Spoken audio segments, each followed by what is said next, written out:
Et bonjour à toutes et à tous, bienvenue dans cette émission. On est sur la chaîne Twitch de Arte, twitch.tv/artefr. Désolée, c'est la deuxième prise, on a eu des petits problèmes techniques, mais on est de retour, j'espère que tout va fonctionner. Je suis Ultia et je vous souhaite bienvenue dans l'émission Le Doc, puisque, vous le savez peut-être, c'est une émission où on regarde ensemble un documentaire disponible gratuitement sur YouTube, sur la chaîne de Arte, et on réacte, on met pause, on fait des commentaires et puis on pose des questions bien sûr. Et cette fois-ci, on va réagir au documentaire qui s'appelle L'expérience biosphère 120 jours dans le désert. C'est réalisé par Laurence Hardy. Et pour ce live, on est dans un endroit très spécifique, hein. Je pense que vous l'avez remarqué derrière nous. Le décor est un petit peu atypique, mais justement, on va expliquer où est-ce qu'on est tout bientôt. Et je suis en charmante compagnie puisque je suis accompagnée de Caroline Pulse. Bonsoir. Salut Caroline, toi tu es éco-designeuse et je suis ravie de te retrouver aux côtés aussi de Corentin de Châtel-Perron qui est ingénieur et fondateur du Low-Tech Lab. Salut. Vous allez bien? Ouais. On est vraiment en train de faire comme si on n'avait jamais eu cette discussion.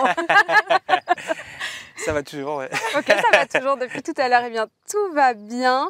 Alors voilà, justement, je me demandais, toi, tu es fondateur du Low-Tech Lab. Et qu'est-ce que c'est le Low-Tech Lab? Eh ben, c'est une SO dont le but, depuis une dizaine d'années maintenant, c'est de trouver plein d'innovations low-tech autour du monde et de les partager. Et alors, les innovations low-tech, ça peut être des technologies ou des savoir-faire qui répondent à 3 critères. C'est utile, accessible et durable. C'est-à-dire que c'est des trucs qui te permettent de répondre à des besoins de base comme l'accès à l'eau, l'énergie, la nourriture, etc. Mais de manière écologique et accessible à tout le monde. Ok, merci pour les explications, justement parce qu'on n'est pas tous au fait de ce que c'est la low-tech. D'ailleurs, c'est grâce à vous que j'ai découvert ce que c'était. Ça m'était pas vraiment très familier. Et justement, ce documentaire qu'on va regarder ensemble, qui s'appelle, et que vous pouvez retrouver gratuitement sur YouTube, je le rappelle, l'expérience biosphère 120 jours dans le désert.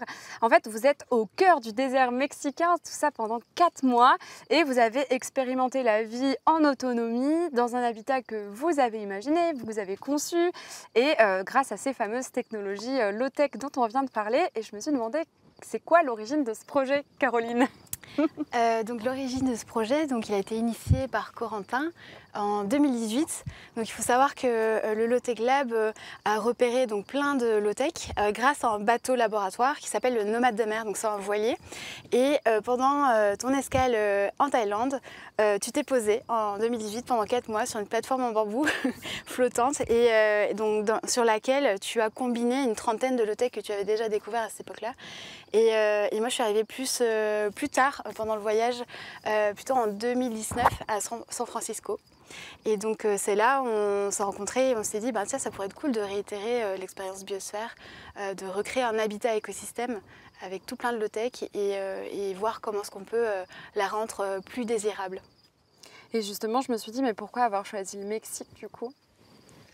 En fait, on cherchait un désert, on voulait être dans la contrainte de ne pas avoir d'eau. Tu vois, pas d'eau de pluie, pas d'eau douce, pas de source. Et donc on cherchait un désert qui est près de la mer, parce qu'on se renseignait aussi sur tout ce qui est dessalement d'eau de mer, comment tu transformes de l'eau de mer en eau douce. Et il y a un super désert qu'on connaissait bien on connaissait bien cette région du Mexique parce que pendant la pandémie, on était en escale au Mexique et on était bloqué là-bas. On a rencontré plein d'acteurs low-tech et tout au Mexique. Et du coup, on a décidé d'aller... c'est la péninsule qui est à l'ouest du Mexique, la Basse-Californie. C'est très, très international au final, ces histoires de low-tech. Et justement, aujourd'hui, on est dans un appartement qui fait 26 mètres carrés. On est aussi dans un endroit encore plus hostile que le Mexique, puisqu'on est à Boulogne-Billancourt. Et donc, vous réitérez l'expérience, mais cette fois-ci dans un milieu urbain. C'est ça. Là, notre enjeu, c'est qu'on sait que d'ici quelques années, on va être de plus en plus à vivre en ville. Et donc, on a pris ça comme une contrainte et on s'est dit, tiens, comment est-ce qu'on peut adopter un mode de vie low-tech en milieu urbain densément peuplé? Et il se trouve que la région parisienne, c'est quand même une des régions les plus densément peuplées au monde.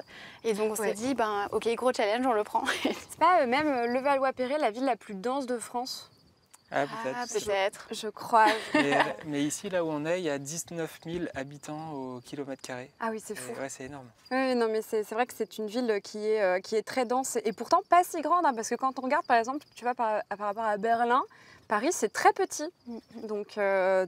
d'où cette densité qui est folle. Et donc voilà, on est finalement dans votre appartement que vous avez aménagé pour l'occasion, où vous allez nous montrer pas mal de petits trucs, etc. On en parlera pendant qu'on regardera le documentaire.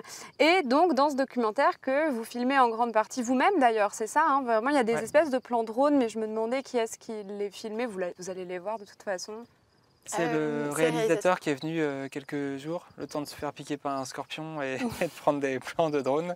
C'est vrai, il s'est vraiment fait piquer par un scorpion. Alors il que est vu nous, 2 semaines. Ouais, nous, on a fait 4 mois, on s'est jamais fait piquer. Lui, il est arrivé et paf, pendant sa tente, il a eu une piqûre sur chaque jambe. Enfin, Et il a vu le scorpion? Alors, il a vu le scorpion, mais quand tu te fais piquer de nuit comme ça dans ta tente, tu flippes un peu avant de Ouais, savoir le ce que pire, c'est. c'est de pas savoir ce qui t'a piqué Ouais. Ouais. pendant quelques minutes avant de trouver. Vous avez, bah ça fait mal, ça fait Alors, mal, ouais, Et en plus, c'est apparemment, c'est l'équivalent d'une piqûre de guêpe, mais tu vois, c'est pas les scorpions les tout petits, noirs, bien venimeux, c'est quand même des gros scorpions. Ça fait quand même peur.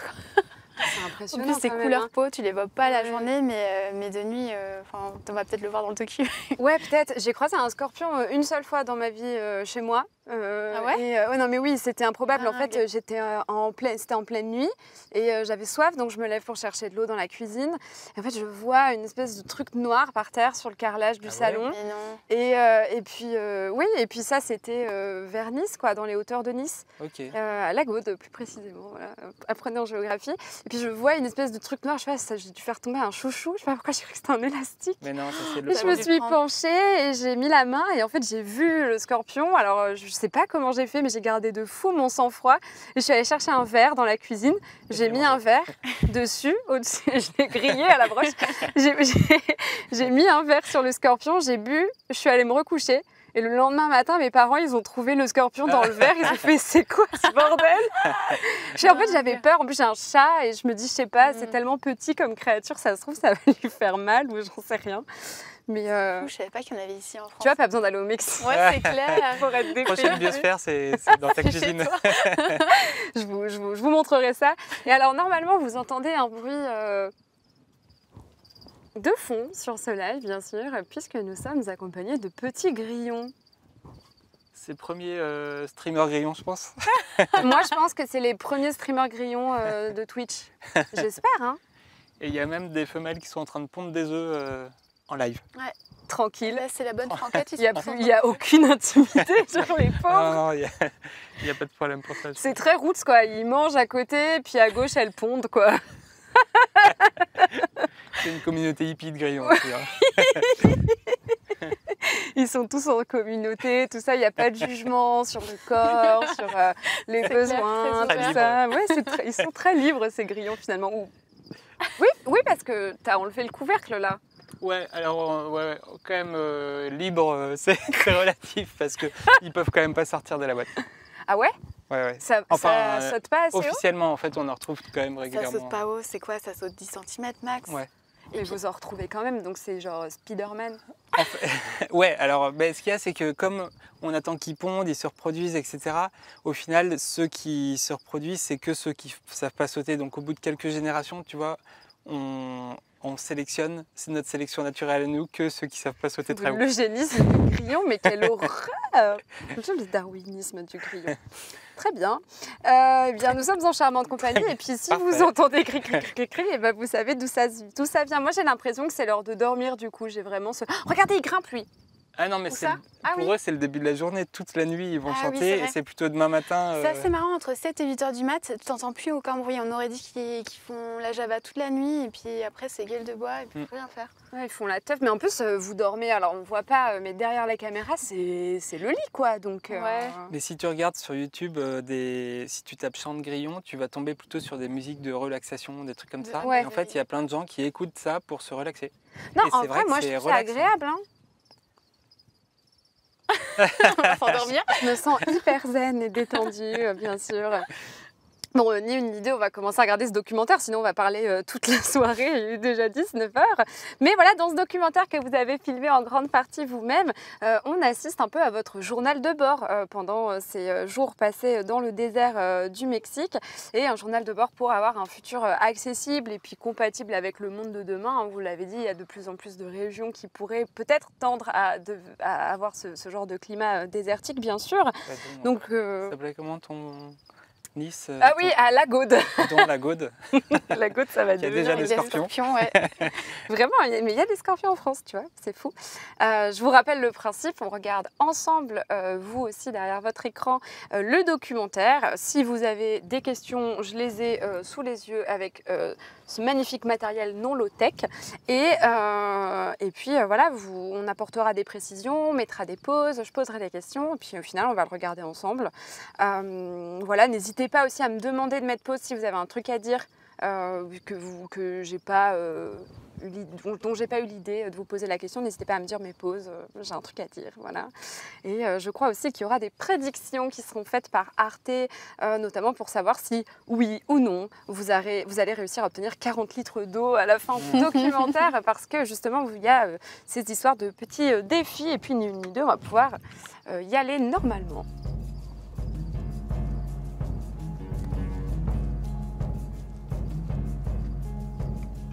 Quand nous lisons les rapports sur le climat, voilà comment nous imaginons notre planète dans quelques décennies.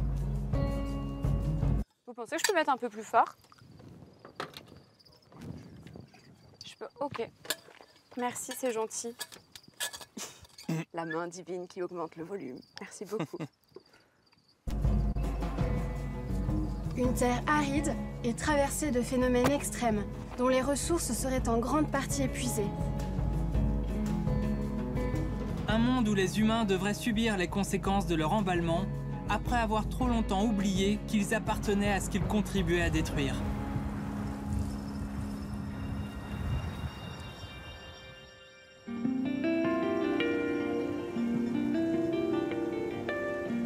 Le futur excitant qu'on nous avait promis et qui se réalise aujourd'hui, où on peut commander une pizza en appuyant sur un bouton et où les voitures roulent toutes seules, ce futur ne nous fait plus rêver du tout. Nous avons compris qu'il n'est pas souhaitable ni pour la nature, ni pour les humains. Alors, nous avons décidé de bâtir nous-mêmes un autre futur, encore plus excitant, compatible avec le monde de demain et accessible au plus grand nombre. Depuis plus de 10 ans, nous cherchons partout autour du monde des techniques et des savoir-faire efficaces qui permettent de répondre intelligemment à nos besoins sans détruire l'environnement. C'est ce qu'on appelle les low-tech, et c'est pour nous la clé pour inventer de nouvelles façons d'habiter la Terre. Après les avoir rassemblés, nous avons décidé de tester ces low-tech en les mettant en synergie dans un espace de vie qu'on a appelé biosphère et qui fonctionnera comme un écosystème. Vous avez mis combien de temps à monter la biosphère, justement? Alors, l'ossature bois, on a mis 4 heures à la monter à 2. Et la tente, en 1 heure, je crois que je l'ai fait tout seul en plus en 1 heure. Hyper rapide, on avait tout prévu pour que ce soit, tu vois, hyper facile à monter, même à 2, avec sans outils quasiment. Parce que les trucs en bois, ça a pris 4 heures quand même. 4 heures, sachant qu'il a fallu au préalable les découper, les pré-trous et tout ça. C'est toi qui les as conçus du coup? En fait, disons qu'on a fait ça un peu ensemble. Hein. Moi, je modélise, je pense que ce soit sympa. Puis on a été aussi aidés par le studio Brian Bertoro aussi, qui est un studio d'archi. Et puis Coco, il a tout ce côté ingénieur aussi. Et puis on a été chez Decathlon, chez les pros de la tente. Toute la tente, là, on l'a cousu. Ah ouais, c'est vrai? Ouais. D'ailleurs, on en parle dans la web-série qui explique un peu comment est-ce qu'on en est arrivé à ce design. Oui. Et du coup, on a passé 1 semaine chez eux. Ils nous ont montré un peu comment faire. Au siège social, du coup? Non, dans leur design store. Mountain Store à Passy, dans les Alpes. Bien sûr, oui, je vois très bien ce que c'est. C'est trop bien. Et il y a des gens, leur métier, c'est de prototyper des tentes.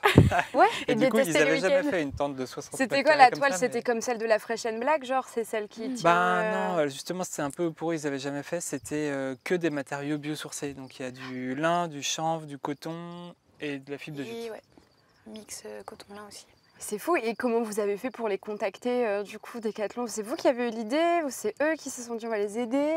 En fait, ça fait des années qu'on bosse un peu en partenariat sur certains projets. Par exemple, ils ont fait un réchaud à bois pour le camping qui s'inspire de pas mal de trucs qu'on a trouvés autour du monde. Et puis, ils ont une espèce de, de truc d'innovation low-tech chez Decat. Oui, on dirait bien. De toute façon, ils sont à fond dans l'innovation. Hein. C'est un petit peu leur principe, justement. Ce cocon géant qu'on voulait beau et agréable, nous l'avons conçu en France, transportés au Mexique en bateau et assemblés ici dans l'un des milieux les plus arides de la planète. Un désert qui nous projette dans le futur probable des prochaines générations. Si tout se passe comme prévu, notre biosphère devrait produire de l'eau, Ouais, elle est pure.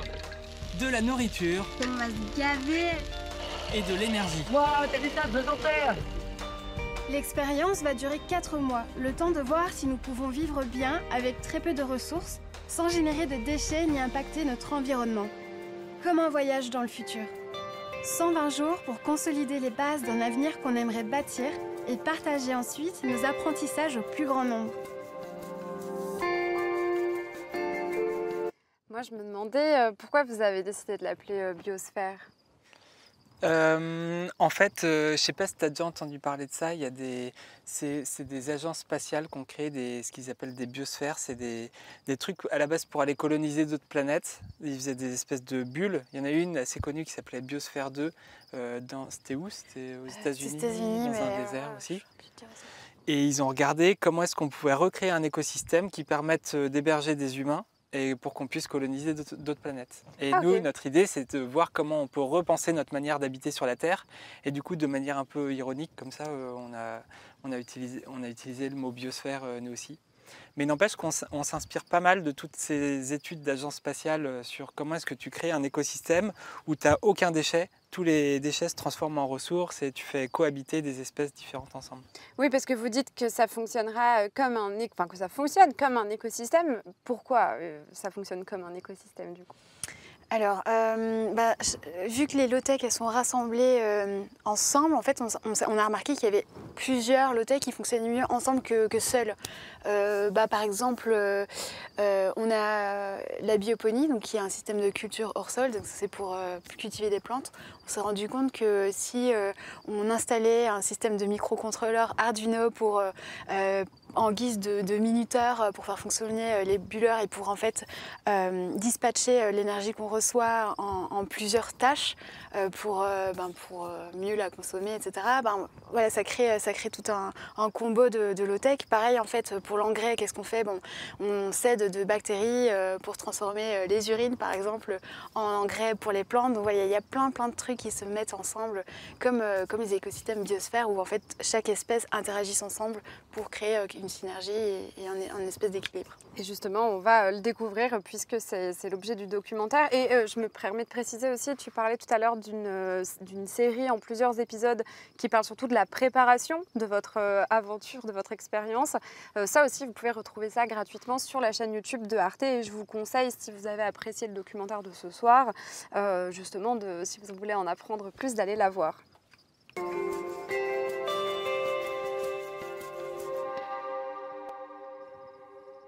Salut! Alors aujourd'hui, c'est notre premier jour d'expérimentation de biosphère dans le Jour désert. 1. Ça fait des mois qu'on prépare l'expérience et donc on est super excités de démarrer enfin. Ça y est, c'est la mise en orbite de notre biosphère. Pour nous nourrir, nous allons cultiver une vingtaine d'espèces de plantes, des champignons, des algues et des insectes. Pour que tout fonctionne, nous avons installé un système d'irrigation et de quoi produire notre propre électricité. Mais notre biosphère ne peut prendre vie sans un carburant indispensable, l'eau. L'autonomie en eau est le principal défi de l'expérience. Dans ce milieu désertique, il n'y a ni puits ni source. Notre seule option, c'est de rendre l'eau de mer potable. Et pour ça, on a conçu une technologie simple mais indispensable, les désalinisateurs.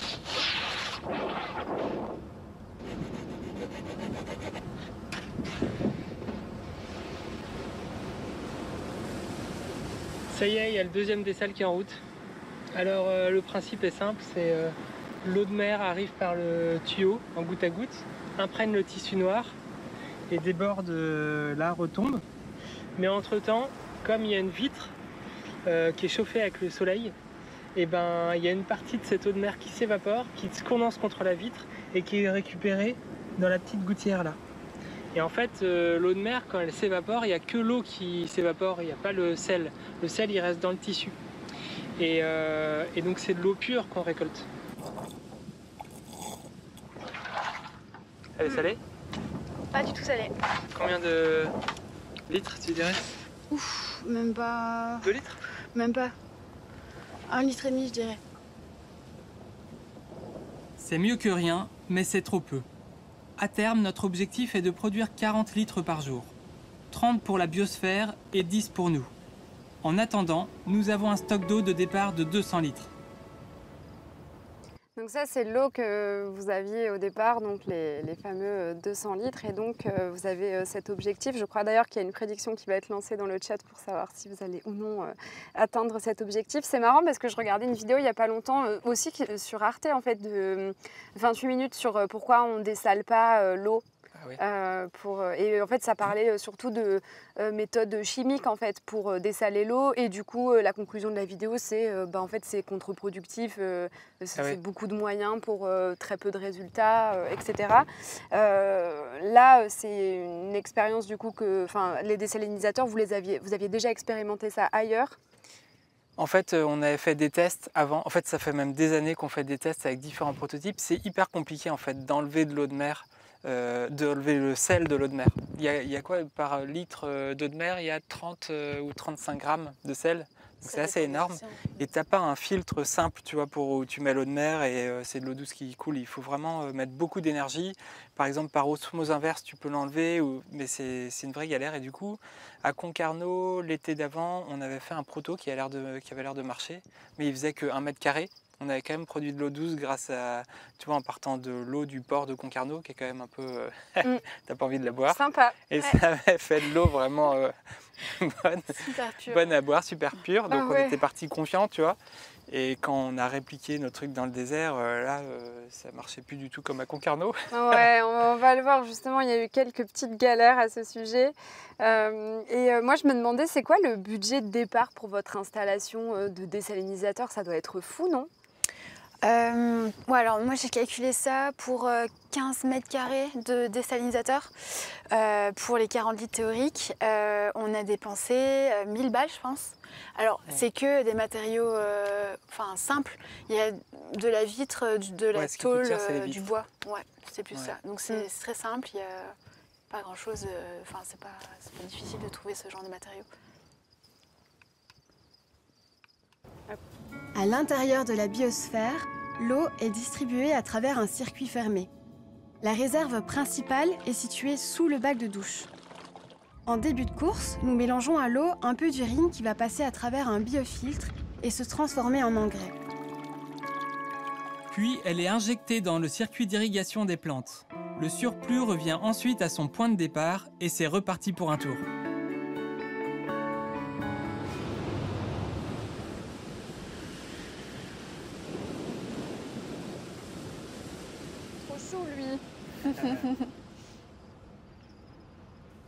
Moi, je me suis demandé aussi, avant qu'on parle de la spiruline, vous étiez près de la mer, là, donc au Mexique, mais dans le cas où il n'y a pas la mer, pas loin, il y a d'autres solutions pour justement avoir de l'eau? Franchement, pour l'eau... C'est bien simple, il n'y a pas grand monde qui vit dans ces conditions-là. Il y a les, comment ça s'appelle, les brouillards, les attrape-nuages, ce genre de choses. Mais dans certaines zones seulement où tu as un taux d'humidité dans l'air un peu spécial, avec tu peux condenser peut-être un peu l'humidité de l'air et tout ça, ou s'il y a des nuages, mais non, franchement, au milieu du désert, on n'aura jamais réussi ça. Oui, c'est clair. Alors, il y a quelqu'un qui pose une question, c'est Julux qui dit, du coup, par évaporation, l'eau, elle est quasiment complètement déminéralisée, non? Est-ce qu'elle est propre à la consommation sur le long terme? Oui, effectivement, c'est une excellente question. Donc nous, on avait un espèce d'appareil là pour mesurer le taux de minéraux. Effectivement, l'eau qu'on récoltait, elle était à 0,02 ppm, je crois, je ne sais plus l'unité, mais en gros, elle était ultra pure. Et effectivement, pour avoir une eau saine et propre à la consommation, il faut monter à 0,8, entre 0,6 et 0,8, d'après notre expert. Et donc ce qu'on faisait, c'est qu'on la filtrait à travers un filtre en céramique qui reminéralise l'eau. Et puis en cours de route, on s'est rendu compte que le débit n'était pas assez suffisant en fait pour nous deux. Du coup, on a juste rajouté un petit taux d'eau de mer dans notre boisson, mais pour arriver au 0,8 demandé. Donc ça on a jeté vraiment d'eau de mer au final. On le sentait pas du tout dilué, mais ça a permis de reminéraliser comme il fallait. Ouais. Voilà. Ah ok, c'est fascinant en vrai. Et l'eau de mer, c'est bon pour la santé, hein. Il y en a plein qui Ouais. boivent de l'eau de mer. Mais hier, on a un ami qui m'a offert de l'eau de mer. Ça s'appelle du sérum Quinton. Tu Ouais. peux acheter des ampoules d'eau de mer dans des magasins. Du Stérimar quoi. Tu connais Je pas? connais pas du tout. Ah, tu Vous connais? connaissez pas le Stérimar? Non, Ah non? c'est quoi? C'est de l'eau de mer? C'était juste une blague, mais du coup, vu que je l'explique, c'est. Mais non, mais c'est du pchit qu'on se met dans le nez quand on a le nez Ah, empourré. ouais, ok. C'est à l'eau de mer, quoi. Mais c'était une blague. Mais non, du coup, oui, l'eau de mer, quand même, c'est très bon pour la santé, l'eau de mer, mais tu peux pas boire de l'eau de mer. Non, par contre, non, c'est par petite dose. Hein. Ouais. Ne faites Je sais pas pas ça. si t'as déjà bu s'il ton vous bocal plaît. de Stérimar. Je te Je déconseille. me suis enfilé tout le tube de Stérimar là, je me sens pas très bien, C'est c'est plus de bizarre. rhume, mais Par ça contre, mes sinus, se gargouille, nickel, débouché quoi. Hey Caro, la biosphère produit de l'eau, de la spiruline et des plantes. Et les champignons. Waouh 200 grammes, Caro. Mais non, elle est trop contente. Trop bien. Nous avons apporté connais des la céréales, spiruline un peu, des ou- légumineuses Justement, c'était ma future question. Je me demandais, là, on vous voit donc avec de la spiruline, c'est quoi? Oui, je connais parce que comme j'ai des carences en fer, on m'en parle tout le temps. Et c'est quoi? Comment ça se crée? Comment ça fonctionne? C'est un truc de dingue. Ah bah justement, on en a, si tu veux, on peut te Ah montrer. ouais, mais venez, non? Ouais, carrément. Ouais, je suis chaud. Alors, la spiruline, c'est une cyanobactérie.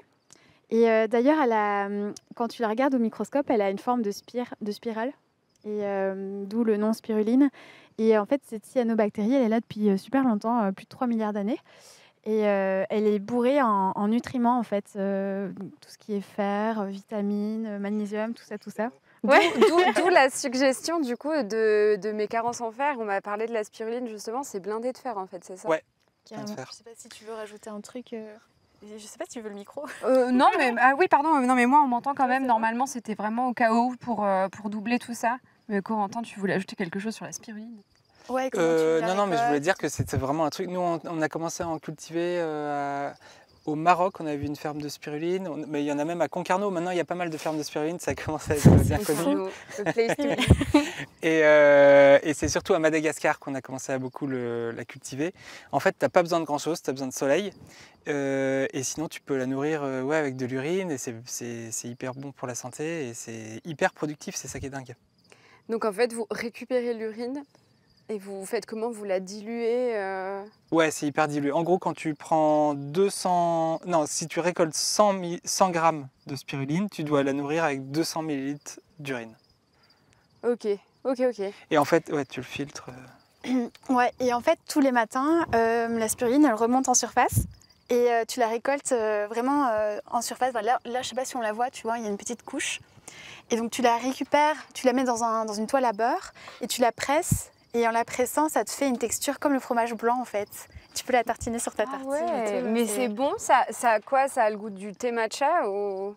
Alors, moi, je la préfère fraîche parce que je sais pas si tu as déjà goûté la spiruline déshydratée en Non. petites paillettes. Ça, c'est dégueu. Si, je crois que... Je sais pas, putain, je me rappelle Ça a plus. le goût de Peut-être que je m'en poisson. rappellerai. Mais moi, j'aime bien, tu sais, C'est la vrai bonite séchée, tout ça, j'aime bien ça. Ok, bah, ça a un goût assez fort, je trouve. Ouais. Mais par contre, quand tu la consommes fraîche, bah, c'est vachement plus doux. Tu peux le consommer avec des smoothies bananes, avec plus de sucré ou du salé. C'est trop cool. banane et ma petite spiruline. On faisait en fait, Caro, elle est belge, donc tout ce qui est sauce, elle est C'est pour moi.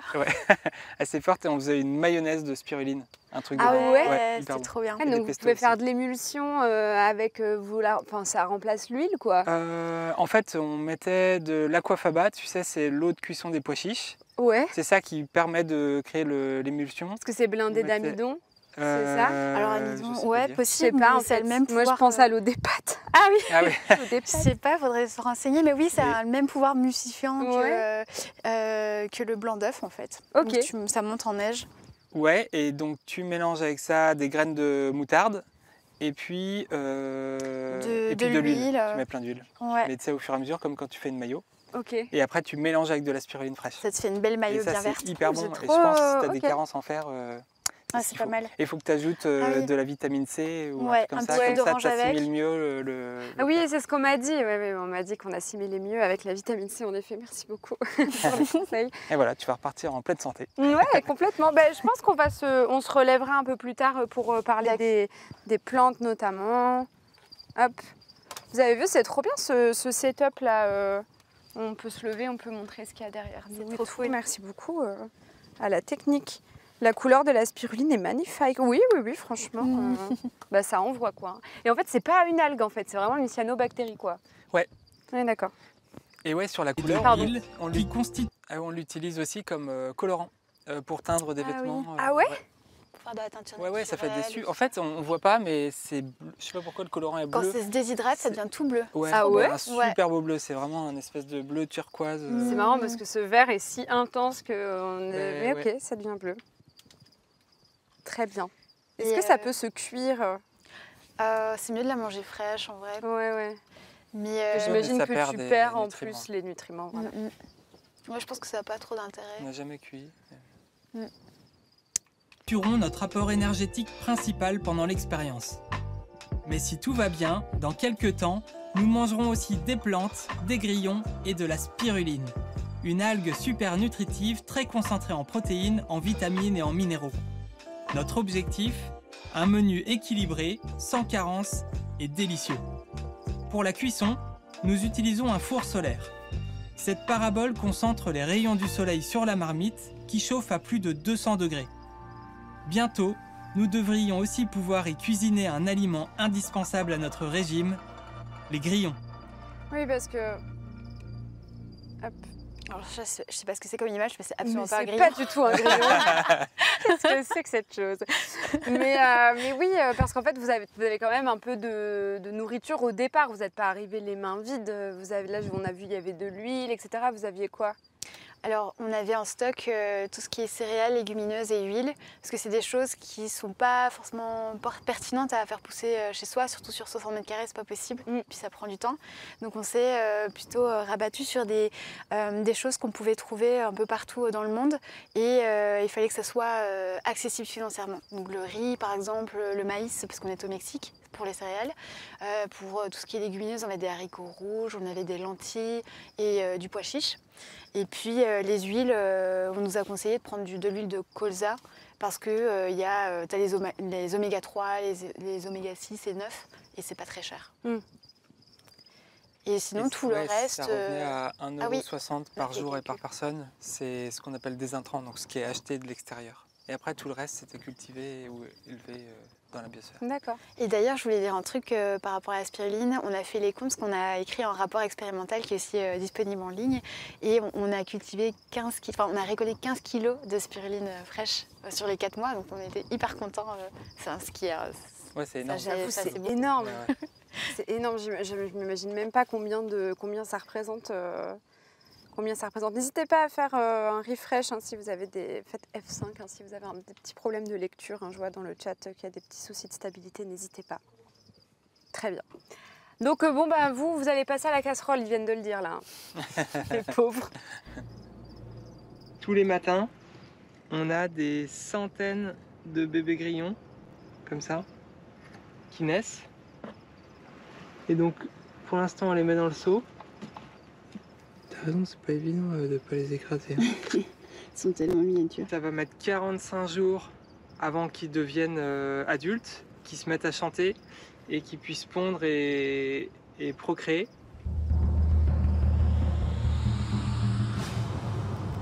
Viens voir, il y a un crotal qui est en train de bouffer une souris. Ouais.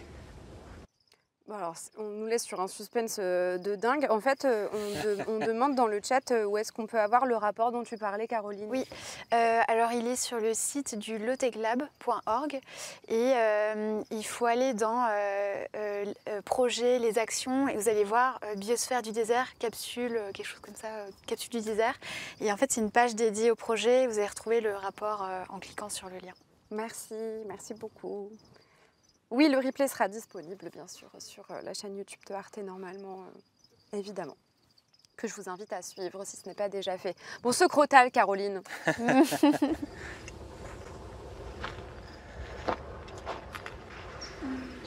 le bad. Hein.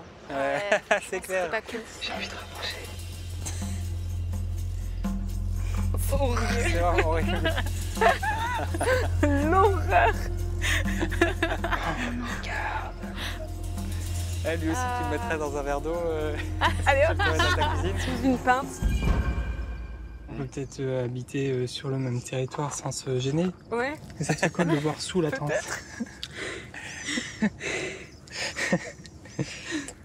Enfin, faut vraiment pas se faire mordre. Hein. C'est sûr. En fait, tu as Faut pas perdre 2-3 heures pour aller dans un hôpital si tu te fais mordre par un crotal, Ah, oui. sinon tu meurs. On a appris que les aspi venins, Et- ça fonctionnait pas, qu'il fallait juste aller à l'hôpital pour un antibiotique. Ouais. Et ce qu'il y a, c'est qu'en fait, on pouvait même pas appeler quelqu'un, il n'y avait pas de route. Oui, bon, on n'en a pas encore parlé, mais le fameux cybercactus qui vous permettait de capter, il a 30 minutes de marche. Ouais. Ouais. Après, on pouvait envoyer un message à un ami, mais bon, qui habite à 1 heure, ouais, en gros. En voiture. Oui, donc en fait, il Et- fallait et- absolument pas que vous fassiez. Ouais, non, non, fallait c'est pas. ça, fallait pas. Et il s'est rien Donc, passé. Et finalement. il C'est était. cool. Bah attends, dis pas. Il y a pas. Suspense. Non, Caroline est disparue. On l'a jamais revue. Et non, et là, le crotal, il était au pied de la tente, quoi. Ouais. Après, d'ailleurs, on l'a suivi et Il dormait ouais. pas loin, quoi. pas à loin de 1 nous. mètre du lit. Parce Ouais. que vous avez vu son nid, quoi. Ouais. Enfin, son terrier. Je ne sais pas comment Ouais, ça je sais s'appelle. pas comment ça s'appelle. Je sais pas. Son squat. Sa grotte. Ouais, mais du coup, vous avez géré comment cette cohabitation avec la faune sauvage du désert mexicain?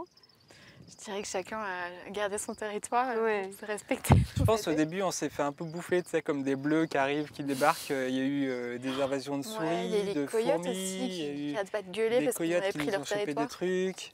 On s'est fait un peu, comment on dit, bisuter. Ouais. Mhm. Mais petit à petit, au bout de plusieurs mois, eh ben, on a commencé à se faire respecter. Non, mais c'est vrai que faut que je le dise quand même, mais moi j'ai vraiment les boules. Enfin, les 15 premiers jours, quand je suis arrivée en plein milieu du désert, je me suis dit, ouais, quand même, être seule comme ça au monde, ça fait quand même peur. Et puis il y avait tous les bruits qu'on n'arrivait pas à identifier. Ça faisait quand même flipper. Moi j'avais une boule au ventre au début. Puis après, tu t'adaptes en fait. Au bout d'1 mois, on s'est vraiment senti bien. Enfin, c'est un Et puis, vrai. il y a un ami qui nous avait filé une petite lampe comme ça, qui fait un rayon bleu. Là, c'est une lampe. Ah ouais, quoi, les UV là. UV, je sais Ouais, tu sais, la lumière violette, Ouais. comme ça. Ouais, et en fait, ça te permet de voir les scorpions en fluo la nuit. Mais genre Ouais. fluo, quoi. Ah, trop bien. Et du coup, trop bien, Trop sauf bien, que bah. on l'a allumé une des premières nuits, et là, on a vu qu'il y avait des scorpions, mais Non, tous non, les non, 3 non, mètres. on il y en avait l'allume partout, plus jamais, quoi. plus jamais, elle reste éteinte. Et En nous, plus, on marche au les début, pieds on marchait nus, tranquillou. pieds nus, mais les Et inconscients, ouais. quoi. Au bout de Non, quelques- mais vraiment, moi je te comprends que tu me dis t'avais peur et tout. Enfin, Ah, tu mais quand m'étonnes. on a vu ça, on s'est dit, oh non, franchement, c'est galère, là. Et C'est puis la chiant. nuit, t'entends des bruits de pas, t'entends des chouettes, des trucs, tu sais pas ce que c'est au début. Ouais, tu sais Au bout de quelques semaines, tu commences à identifier, ok, tel bruit, c'est tel truc, puis... Mais au début, ouais, c'est flippant. C'est pas tranquille. Ok, mais ok. Vous êtes 95% à penser que Caroline et Corentin vont réussir à trouver l'eau. On les a mis en confiance. Voilà, on les avait mis en confiance, bien sûr. Très impressionnant, j'avoue. Et puis, vous n'avez pas paniqué, quoi. Tu l'as juste appelé pour qu'elle vienne voir. Va voir le crotal, là. Va pas le voir, s'il te plaît. Non, mais en fait, quand il est en train de manger une souris, tu te dis, il va pas venir en plus te mordre. C'est le Oui, moment c'est vrai. tranquille où il faut Ouais, croiser un crotal. ouais. Oui, c'est vrai, c'est vrai. Ah ben, je le saurais si demain je dois croiser un crotal. J'hésiterai pas à appliquer ce conseil, bien sûr. Parce que c'est quoi qui nous disait, j'essaie, quand un crotal mange une souris, en fait, c'est bon, il mange plus pendant 3 semaines, un truc comme ça. Non. Ouais, Ah apparemment. bah nickel. Donc, nickel. Oui, sauf que, enfin, s'il te mord, c'est pas pour te bouffer. après. Ouais, Ah oui, c'est vrai. C'est plutôt pour se défendre. Ah bah ouais, j'avoue. Bon, Well. tout va bien. Ok. Qu'est-ce qu'on fait? C'est vraiment un mème, on pourrait faire une capture d'écran. Panique à bord. Mais gestion de la panique réussie, moi j'approuve.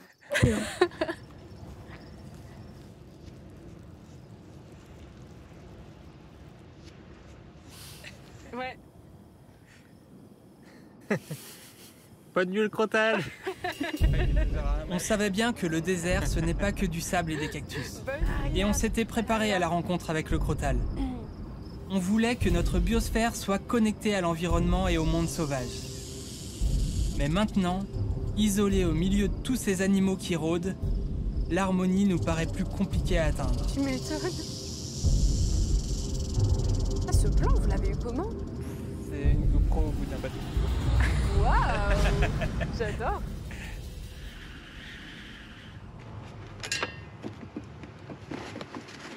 Ah, là. Là, je l'ai. Tu l'as eu? C'est toi qui fais des crottes par... Mais elle, quand Trop je chou, l'ai quand vue même. pour la première fois que j'ai visionné le documentaire, j'ai mis pause parce qu'elle est trop belle. C'est Ouais, magnifique, c'est vrai, elle ouais. est trop chou. Ouais. Genre, elle est vraiment adorable. Patate. Bah, en plus, moi, petit fun fact, mais la communauté des gens qui me suivent sur Twitch, je les appelle les ratus. Ça vient d'astuces pour économiser de l'argent, genre de radinerie, radin, machin. Donc ça n'a rien à voir avec l'animal en soi, mais c'est devenu un petit peu un lien. Et donc je suis sûre qu'ils vont l'adorer. Là, déjà, ils étaient un peu en bas quand le crotal il bouffait la souris. Ah oui, pour le coup, ouais. En mode, oh là là. Elle est adorable, quoi. Et vous avez réussi à la capturer, quoi. Je sais pas Ouais, si on peut le dire maintenant ou si on le voit dans le docu. Je sais Ah, plus, oui, mais... oui. Non, je C'est vrai crois pas qu'on qu'on en parle trop. Ouais, on n'en parle pas. En fait, Ça s'appelait El Chapo. ouais, on l'a appelé comme ça. El Chapo. Ah oui. C'est le... Tu sais, il y a vachement de narcotrafiquants au Mexique. Et C'était pourquoi juste en on l'a face de appelé nous, comme ça c'est Sinaloa. Parce qu'on était en train de regarder la série El Chapo justement. Et El Chapo, ça veut dire la souris en espagnol. Ah oui, parce qu'on Ah s'est oui. fait arrêter par des narcotrafiquants. On est allé au Mexique en bateau. On a traversé le pays en bus et on est passé par le Sinaloa, qui est un peu l'endroit où ils avaient pas mal de narcotrafiquants. Ouais. Et on s'est fait attaquer et on savait pas Attends, que le mais quand même, Sinaloa. pourquoi tu me dis au calme? Je me suis fait attaquer par des narcotrafiquants. Non, mais ils ont juste s'est fait racketter, en vrai. racketté le bus, tout un bus entier dans lequel on était. Ouais. On s'est pas fait prendre en otage. Donne ta tu vois. spiruline, Ils vous Et ont bref, pris du coup, quoi? on s'est renseigné sur le Mmh. narcotrafic et c'est comme ça qu'on a compris que le mec hyper connu, le baron de la drogue local, il s'appelait El Chapo. C'est le fils de El Chapo d'ailleurs, qui était à ce moment-là sur Ah la oui, c'est reine. vrai, ouais. Enfin bref, on est en train de Et s'égarer. bref, de ouf. pourquoi Non, on a appelé ça cette souris El m'intéresse. Chapo? Non, parce qu'il y a toute une histoire avec cette souris qu'on Oui. on la relâchait, tu vois, sur la plage. On se Oui, disait, mais va la revenir. plage d'à Mais en côté. fait, Oui, ça, On- vous allez le dire On normalement. Ah, l'a ok. dit, hein. Ok, ça marche. Normalement, ça, vous allez le dire, oui. Mais on n'avait pas son prénom. Elle est très mignonne. Tout là. Hein? Elle a peur. Tu m'étonnes. Qu'est-ce qu'on Bon. en fait? De toute façon, il y en a des dizaines et des dizaines autour de la tente. On la grille. Je l'avoue. Ouais, mais du coup... Par contre, elle en sait un peu trop sur les planques de nos intrants. Du coup, on la met à la plage d'après ou comment on fait? Au revoir.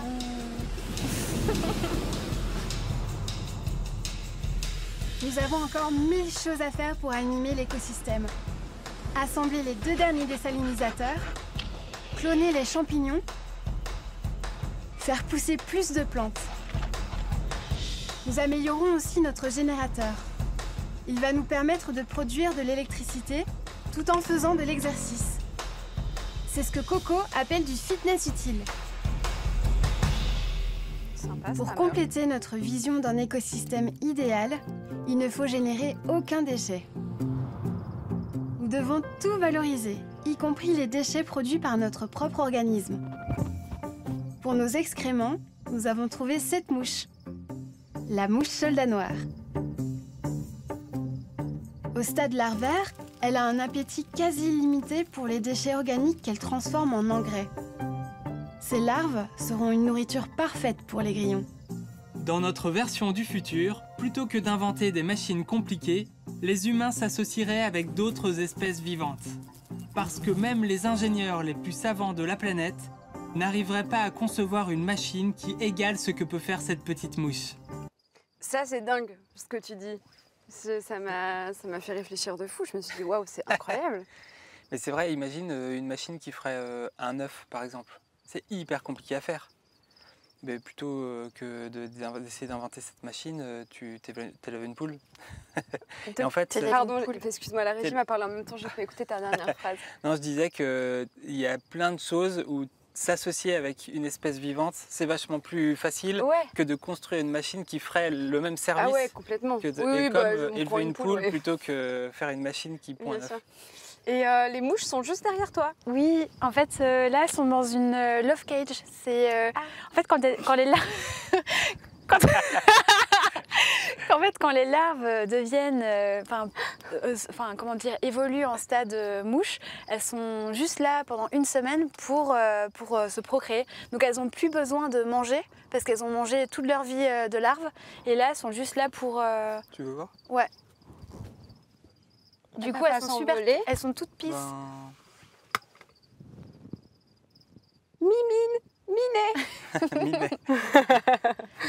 Ça, il y a toutes. Ah, trop bien, j'ai une mouche qui mange du caca dans la main, c'est super.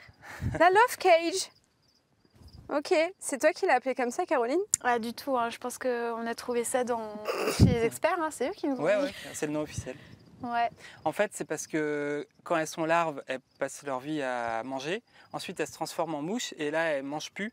Leur seul but, c'est de se reproduire. Elles vivent une semaine. Et elles boivent juste de l'eau. C'est amour et eau fraîche. Ouais, c'est magique. Ouais, mais elles s'envolent pas en fait. Non, elles sont trop calmes. Hop. Elles sont Ouais, super elles sont zen. superbes. J'adore. Oups. Ah, ça y est, Bon. excitée là. Ah, elle s'est envolée. Juste là. Ah, ouais, Je non. crois qu'elle veut streamer un peu. Ouais, mais je pense qu'elle va se lancer sur Twitch. Miné. Mimine. Vous l'appellerez Mimine en mon honneur. Vous la reconnaîtrez. On va lui Carrément. mettre un sticker dessus.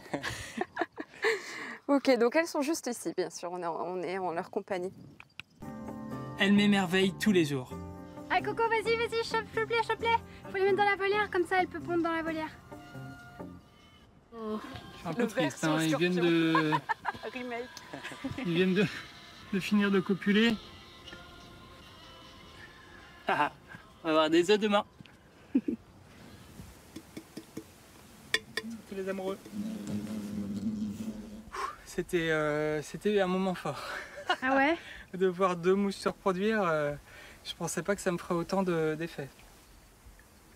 En fait, ça fait prendre vachement de recul. C'est un peu comme regarder les étoiles où tu te dis qu'il y a tout un univers, tu vois, et qu'il n'y a pas que nous et qu'on a un grain de sable dans l'univers. Ouais. Et ben là, de voir la vie comme ça, Ouais. ça fait un petit peu le même effet, je trouve. Une espèce de prise de recul énorme à se dire, bah, il n'y a pas que les humains, il n'y a pas que nous, et il y a plein d'autres trucs merveilleux qui se passent à chaque seconde, à chaque millième de seconde sur la planète. Et ouais, je trouve ça superbe. Nos désalinisateurs ne produisent que la moitié des 40 litres par jour espérés, malgré tout le temps qu'on passe à bricoler pour les optimiser. Je n'arrive pas à comprendre pourquoi ça marchait mieux pendant nos essais en Bretagne. J'avoue. Bah, j'avoue aussi. Mais même maintenant, là, vous avez toujours pas compris pourquoi ça marchait mieux en Bretagne. Si, maintenant si. Ouais. Si. Mais ça spoil le documentaire, c'est ça? Non, mais c'était par rapport au vote. Au défi. Est-ce que... Ah oui, bien sûr, oui. Non, bien sûr, on continue tout. Ah, bah, ils ont Il est fini leur terminé prédiction, non? Donc on peut en parler finalement, non? Ok, on se renseigne, bien évidemment. En tout cas, Il y a 95% des gens qui pensent que oui, mais du coup, c'est bon, on peut en parler parce que je pense ok. que les votes Ah oui. sont définitifs, hein, d'après ce D'accord. que j'ai compris. Hein. en fait, le proto qu'on avait à Concarneau, on a dû faire avec les matériaux du Mexique. On ne l'a pas trimballé avec nous. Et du coup, il y avait un peu des différences à cause de ça. Il y avait aussi le fait qu'il était beaucoup plus gros. Du coup, il y avait des réglages différents.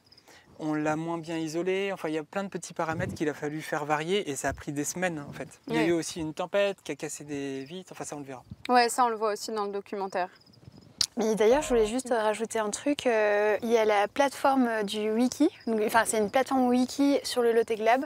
Et c'est là où on peut retrouver plein de tutoriels, dont le tuto vidéo. Non, je crois que c'est tuto écrit sur comment fabriquer son désalinisateur solaire. Ah ouais, c'est vrai? En fait, il y a tout plein de tutos. Je crois qu'il y en a plus de 250 répertoriés. Donc, ouais, c'est cool.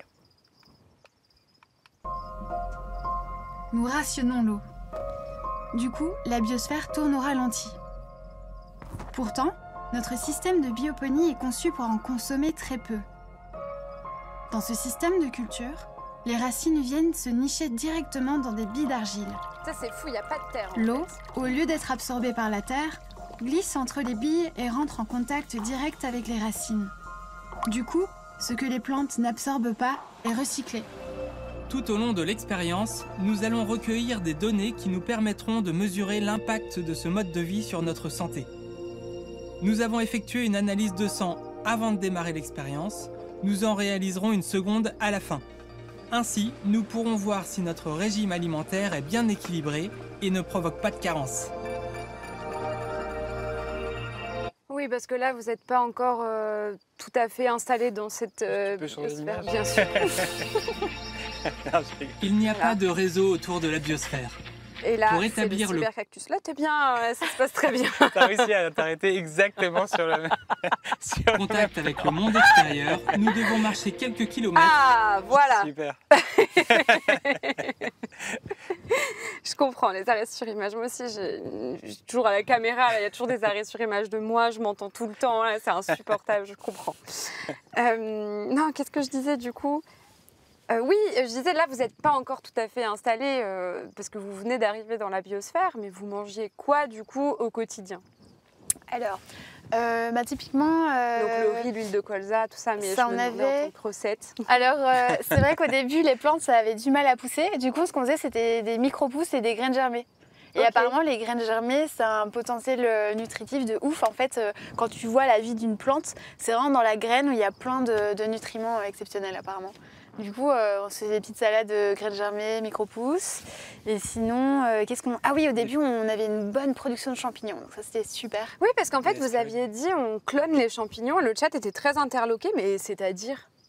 Ah oui, C'est vrai c'est que quand vrai. on dit clonage, ça fait un Ouais, peu... ça fait bizarre, ça fait ouais, très, bizarre. Mais en fait, c'est... Non, c'est... Cloner un champignon... Bah, vas-y, c'est toi la spécialiste. Caro, elle a bossé dans le... Alors, ouais, en fait, très rapidement, cloner du champignon, c'est faire c'est prélever, en fait, un petit morceau d'un beau champignon au niveau du chapeau et du pied. Et en fait, c'est là-dedans qu'il y a plein de spores. Et ce petit centimètre cube de champignon, on le met dans une petite solution liquide. Et c'est là que le mycélium de champignon, que c'est un peu la partie racinaire du champignon, c'est vraiment la partie qu'on ne voit pas. C'est vraiment sous la terre, sous les écorces. C'est vraiment la partie blanche qu'on ne voit pas à l'œil nu. Ça va se développer et c'est cette culture liquide qu'on va transplanter, avec laquelle on va inoculer un substrat. Donc ça peut être du bois, des copeaux de bois ou de la paille ou ce genre de choses. Donc le champignon finalement c'est un peu le fruit du mycélium. C'est comme Et si on c'était la dit- pomme du pommier. On dit clonage parce que après c'est le même C'est bagage le même génétique, sport. c'est ça? Ouais, c'est Ouais. ça. Et moi, je me demandais aussi, là, on vous a vu faire plein de choses, les désalinisateurs, on vous a vu faire la spiruline, on vous a vu chasser un crotal. Mais en fait, c'est quoi, elle est où la place des loisirs là-dedans? Qu'est-ce que vous faisiez? Est-ce que parfois vous faisiez rien de spécial? Alors, au début de l'expérience, je pense qu'il nous a fallu aller deux mois complets Ouais. pour pouvoir mettre en place la biosphère, pour que tout roule. Et d'ailleurs, on a commencé à se chronométrer, voir un peu combien de temps on avait besoin d'avoir pour une tâche. Et enfin, au final, il fallait qu'on travaille 1 heure par jour et par personne pour faire tourner tout l'écosystème. Parce que tout fonctionne en circuit fermé. Et donc, le reste du temps, ça nous a laissé de la place pour lire, pour écrire, pour préparer le film aussi, pour dérocher. forcément. Ouais, Et vous c'est ça. filmiez en plus? Ouais, puis il y avait Ouais. tout un protocole scientifique aussi qui Ah nous ouais, ça prenait du prenait temps. ouais. Et cuisiner quand même, ça nous prenait vachement de temps parce que Alors, quand ouais. t'as pas beaucoup d'ingrédients, il faut passer pas mal de temps après transformer les. Par exemple, le truc principal, on le broyait, on broyait des céréales et des légumineuses, on les faisait fermenter, puis on les faisait cuire à la vapeur, puis on les faisait griller. Enfin, ça, Ah ouais, c'était- d'accord, la recette qui prend vraiment Ouais, 48 heures. Ouais, Tu prends vraiment. 3 jours à faire ton truc, mais après, tu es hyper content. Et c'est entre un loisir, mais c'est un loisir utile au final. Il y a plein de Ouais. gens qui cuisinent pour le plaisir. Oui. Mais- Moi, j'en fais partie. Ok. Ah, génial. Oui, Moi mais aussi. pas pendant 48 heures, tu vois. Enfin, mais oui, oui. Non, Moi, mes recettes, elles me prennent 1 heure max, quoi. Mais heure et demie. j'imagine si tu avais du temps, peut-être que tu cuisinerais des trucs Oui, je sur pense. vachement plus Oui, de je pense temps. que je me chaufferai un peu plus à faire des trucs, un peu plus élaborés, en effet. Donc, est-ce que vous vous êtes ennuyé ou pas? Jamais. Non, le seul truc qui a été dur, enfin en tout cas pour moi, c'était le côté social en fait. Ouais. J'avais plus trop de news, mes potes, ma famille et tout. Donc moi ça me manquait et heureusement qu'il y avait le cybercactus, on va le voir dans le documentaire, pour justement se connecter au monde. Oui, le cybercactus. Et d'ailleurs, avant de voir le cybercactus, c'est un peu à mettre en opposition avec cette expérience que vous faites ici, dans cet appartement, puisque là, justement, l'objectif, dites-moi si je me trompe, c'est de faire comme ce que vous aviez fait au Mexique, donc vivre avec les low-tech, etc., mais tout en gardant ce côté social et de sortir, d'avoir une vie normale. Ouais, l'idée c'est de voir si un mode de vie low-tech c'est adaptable en fait à un mode de vie citadin lambda où on peut continuer à travailler, etc. En fait, pourquoi est-ce qu'on s'est isolé dans le désert? C'est parce qu'on a étudié notre régime alimentaire, on voulait voir si ce qu'on produisait, ça nous donnait assez de nutriments, si ça nous rendait en bonne santé, que ce soit physique, physiologique ou mental. Et donc si on avait une boulangerie à côté de nous, ça l'aurait pas fait clairement, ça aurait été compliqué. C'est pour ça qu'on a dû s'isoler dans le désert. Mais bon, là, ça va être complètement différent. Ce qu'on a envie d'étudier cette année, c'est de voir comment est-ce qu'on peut s'organiser avec des voisins, avec d'autres acteurs locaux et comment est-ce qu'on peut avoir une vie low-tech comme ça, mais à plus grande échelle. Ah, c'est pas le retour de l'amour? Ah oui, Ouais. c'est Comment elle Mimine, s'appelle déjà j'ai vu comment... Mimine. Oui. Mimine. Elle visite. Elle fait sa vie. Hein. Bon, le cybercactus. Jusqu'à ce que nous avons appelé le cybercactus. Ce premier mois a été chargé et nous avons à peine pris le temps d'y aller. Un message de notre nutritionniste nous y attendait. Il y a un message de Anthony. Qu'est-ce qu'il dit? Mince. Problème de B12. La B12, ça crée des carences en B12, je crois que c'est des problèmes neurologiques, Ouais, c'est ça. C'est vrai? il me semble. Si Ah je deviens ouais un peu débile, tu me préviens? Il faut absolument que dès qu'on a des grillons, tu manges 3 portions. Mais les grillons, ils vont mettre un mois encore C'est à une grandir. grosse carence ou pas? Comment on va faire? J'étais pas loin du minimum. Ok. Ouais. Et en fait, c'est la B12, tu la stockes. Tu peux avoir, je sais plus, c'est Je sais plus. 3 ans, je crois. Tu peux la stocker. C'est pas un truc où tu dois en manger tous les jours. Ah Mais par oui. contre, si pendant des années tu manges pas de viande, et ben ton taux, petit à petit, il diminue. Quoi. Mais il y en a que dans la viande? Ben non, t'en as aussi dans. Si, t'en as dans les végétaux, mais c'est pas directement assimilable Ouais. par l'humain. Dans la spiruline, mais on dit que c'est pas assimilable. Ouais. Ah ouais, dommage. Mais pourtant, je sais pas si on peut le dire, dans les résultats qu'on a eus à la fin de l'expérience, on s'est rendu compte qu'on avait augmenté en B12. Et du coup, est-ce que c'est à cause de la spiruline? Peut-être que vous l'avez fixé plus facilement, je ne sais pas. Et ah oui, je me permets aussi, peut-être que cette personne est encore là dans le chat, mais on a lu a posteriori une question qui était très intéressante. On parlait du fait que Caroline et Corentin clonent des champignons du coup pour pouvoir se nourrir. Et la question, ça parlait du La matériel. stérilisation, ouais. Oui, alors c'était très galère de cloner dans le désert parce qu'il y avait plein de poussière et tout ça. On n'avait pas de flux laminaire. Tu sais, c'est les cabinets stériles avec de l'extraction de l'air, etc. pour travailler de manière stérile où il n'y a pas de micro-organismes qui tombent dans tes champignons, tout ça. On n'avait rien de cela. Du coup, on travaillait avec des petites bougies comme ça et on essayait de se faire des petites cérémonies chamaniques où on peut travailler avec des petits scalpels et ce genre de choses. Ah oui, d'accord. Mais bon, on a réussi. Enfin, toi, je pense que tu avais réussi à faire une culture, un cycle complet de champignons, mais c'était quand même galère. Et oui, du coup, oui, il y a des compléments de vitamine B12 qui existent. Hein. Oui, ouais, quand Sinon. tu manges pas assez de produits d'origine animale, tu peux manger des compléments qui sont pas faits avec des produits d'origine animale, mais je sais pas, je crois que c'est une bactérie qui produit ça. D'accord. Sans le savoir, j'avais donc une carence avant de débuter l'expérience. Le manque de B12 est courant chez ceux qui mangent peu de produits d'origine animale. Ce qui serait super, c'est que le régime alimentaire Biosphère me permette de revenir à un taux normal de vitamine B12. Le problème, c'est que je suis dépendant des grillons pour m'en fournir. Ils sont encore trop petits pour être mangés et j'ai peur que notre élevage n'en produise pas assez. Alors, nous avons imaginé une stratégie pour augmenter nos chances. Avec Caro, on s'apprête à partir en mission dehors. Moi, j'adore cette pour tenue de mission, chasser elle est les grillons. Du coup, alors ça va se faire en 2 étapes. Ce soir, on plante des petits drapeaux qu'elle a préparés, là où on entend des grillons. Et demain, on posera des pièges. Mais en fait, à chaque fois qu'on s'approche d'un grillon, il se tait et on entend le grillon qui est 20 mètres plus loin. Tu crois pas que c'est ça? Et du coup, on va marcher toute la nuit si on fait ça. Il y en avait un là tout à l'heure. Avec tes petits drapeaux. Flash info, on a surpris les grillons sauvages en train de se reproduire. Il y a la femelle qui était en train de manger.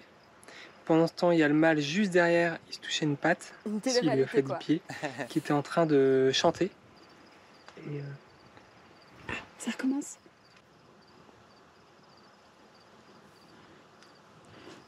c'est hyper marrant à regarder les grillons. Tu veux passer Il faut des heures, absolument que nous trouvions comment améliorer les désalinisateurs. Mais il n'y a pas que ça. La météo s'en mêle. D'après nos recherches, nous étions censés avoir du beau temps tous les jours. Le ciel couvert fait chuter notre rendement. Où il y a 5 cm d'eau et la pompe elle va bientôt plus pouvoir être assez en profondeur pour absorber l'eau et arroser les plantes. Le système n'est pas conçu pour tourner avec si peu d'eau. Elle devient toxique pour les plantes. Chaque fois que nous mesurons son électroconductivité, son taux d'impureté a augmenté. Ce qui Oui, parce qu'en fait, dites-moi si je me trompe, mais c'est parce que c'est le même eau qui court et qui court et qui court, et du coup, là, il n'y en a pas beaucoup et ça devient toxique parce qu'en fait, Ouais, c'est ça. Ça se charge en plein de trucs. Ouais. Donc ouais, c'était compliqué. Et, enfin, vous allez voir, je pense qu'on voit, il y a une image, l'eau, elle est devenue toute jaune. C'est pas cool. menace toute l'expérience. On n'est pas loin du game over. Bah c'est sûr. On nettoie le bac de douche, on le vide parce qu'il y a trop de minéraux dedans et puis je sais pas ce que c'est comme eau. Et on repart de zéro avec 200 litres d'eau fraîche et pure. Ah, tu veux acheter 200 litres? Bah oui, il faut qu'on... Parce que là, on est en train de... Enfin, toutes nos plantes, elles sont en train de crever là. On a dû prendre une décision importante, c'est on a commandé 200 litres d'eau douce et des vitres neuves. On a commandé ça à JC, c'est un ami qui habite dans la région, parce qu'on était en crise d'eau. On s'est dit que ça mettait trop de choses en danger dans l'écosystème. Moi, j'ai trouvé que c'était un peu un coup dur de devoir commander 200 litres d'eau parce que... C'est un échec. Ouais, c'était clairement un échec. Vous êtes trop dégoûtés. Il faut savoir que en France, en moyenne, tu sais combien on consomme d'eau par jour? 150, c'est Ouais. ça? Ouais. Nous, Moyenne. 200, c'était genre le truc, c'est dramatique, ça remet en cause plein de choses et tout. En fait, c'est l'équivalent de Même pas une journée pour 2 personnes, en fait. Parce qu'à 2, ça ferait 300 litres, tu vois. Oui, parce que là, quand on regarde, on va vraiment acheter 200 litres Ouais, d'eau. t'as l'impression que c'est énorme. C'est fou, je suis en train de... C'est moi, je cause toute la fin de l'extinction de la planète, c'est ma faute. Alors qu'en fait, ouais, en France, on consomme 150 litres d'eau par jour en moyenne, par personne. Ouais. C'est fou. C'est fou, donc ça paraît pas si déconnant. Il y a quelqu'un qui dit, ah bah s'il pleut, c'est de l'eau douce, c'est parfait, ça résout le problème. Mais Ah non, le pire, c'est qu'il pleuvait pas, il y avait juste des nuages. Ouais, d'accord. Oui, c'est juste ça en fait. Et donc à ce moment de l'expérience, vous faites face à un problème de mauvais temps, donc c'est quelque chose que vous ne pouviez pas contrôler malheureusement, et vous avez dû recommander ce stock. Ce premier mois, il ne s'est pas déroulé comme prévu du tout. Et comment vous avez tenu le coup moralement? Là, on voyait que vous étiez un peu dépité quand même. C'était énervant en fait. Que tout le projet puisse se casser la tête juste à cause de ce problème. Et vu que c'était notre enjeu principal, il fallait qu'on réagisse très vite. Et donc, moi je me souviens, on a eu quand même une petite prise de tête. On s'est dit, moi je sais bien, je voulais vraiment commander le plus vite possible de l'eau. Et toi, tu voulais tirer jusqu'au... Mais non, en mode MacGyver, on va y arriver, on va produire de l'eau. Et en fait, la météo, elle n'évoluait pas bien. Donc Ouais, je pense que tu avais raison. En fait, ce qui est énervant, c'est que l'eau, quand t'as pas d'eau, il y a tout qui va mal dans l'écosystème, parce que tout a besoin d'eau. Ouais. Donc c'est vraiment à la base, et sans cette base, tu peux rien faire. Oui, c'est vrai, mais bien sûr. Et est-ce qu'il y a des alternatives low-tech qui sont possibles pour pallier ce manque d'ensoleillement duquel vous n'êtes absolument pas... vous ne pouvez rien faire en fait avec ça? je pense qu'il aurait fallu pédaler plus. Hein. Comme dit cet internaute. Pédale. Non, franchement, tout était basé sur le soleil dans notre truc et on avait regardé les statistiques d'ensoleillement et tout. Ça Ouais. il Ouais, devait on faire avait beau tout le scanné temps la et en fait planète c'était une pour année un avoir peu le spot. spéciale. Cette année-là, je sais pas, il y a eu plus de nuages. Et c'est vrai que JC qui habite là depuis 10 ans, il nous disait ouais franchement c'est pas normal là, la météo elle est pas, Ah elle est ouais. pas incroyable. Franchement, Ils savaient que vous alliez venir là, ils ont ruiné tous vos plans en fait. C'est vraiment ce qu'ils ont fait. On lit vos questions bien sûr et on y répond si jamais vous en avez. Et j'ai lu certaines questions qui vont être posées à la suite du visionnage, donc je les garde bien au chaud, ne vous inquiétez pas.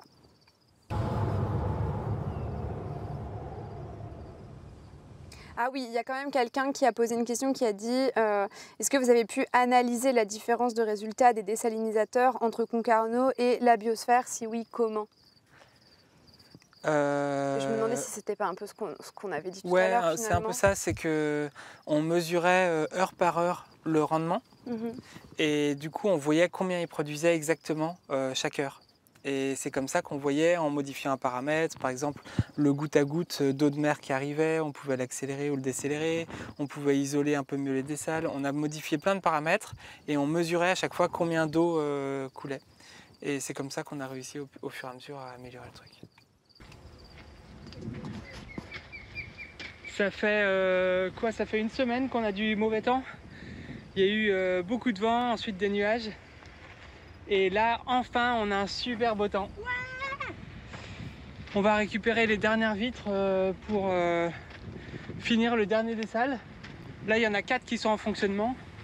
Et il reste le 5e à faire. Donc il nous manque 2 vitres à descendre.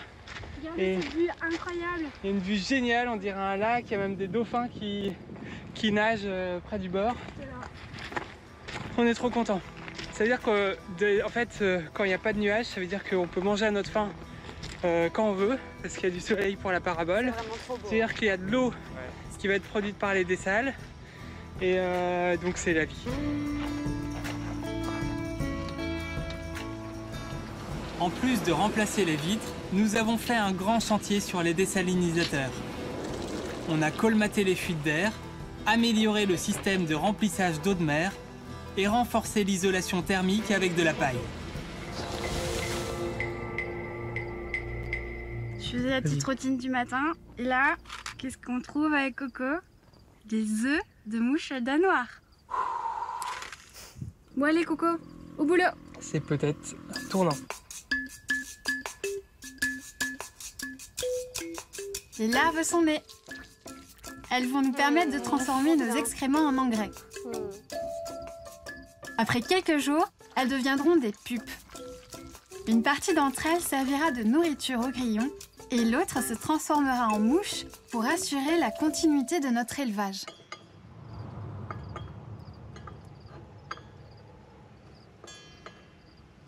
Ah, ça grouille!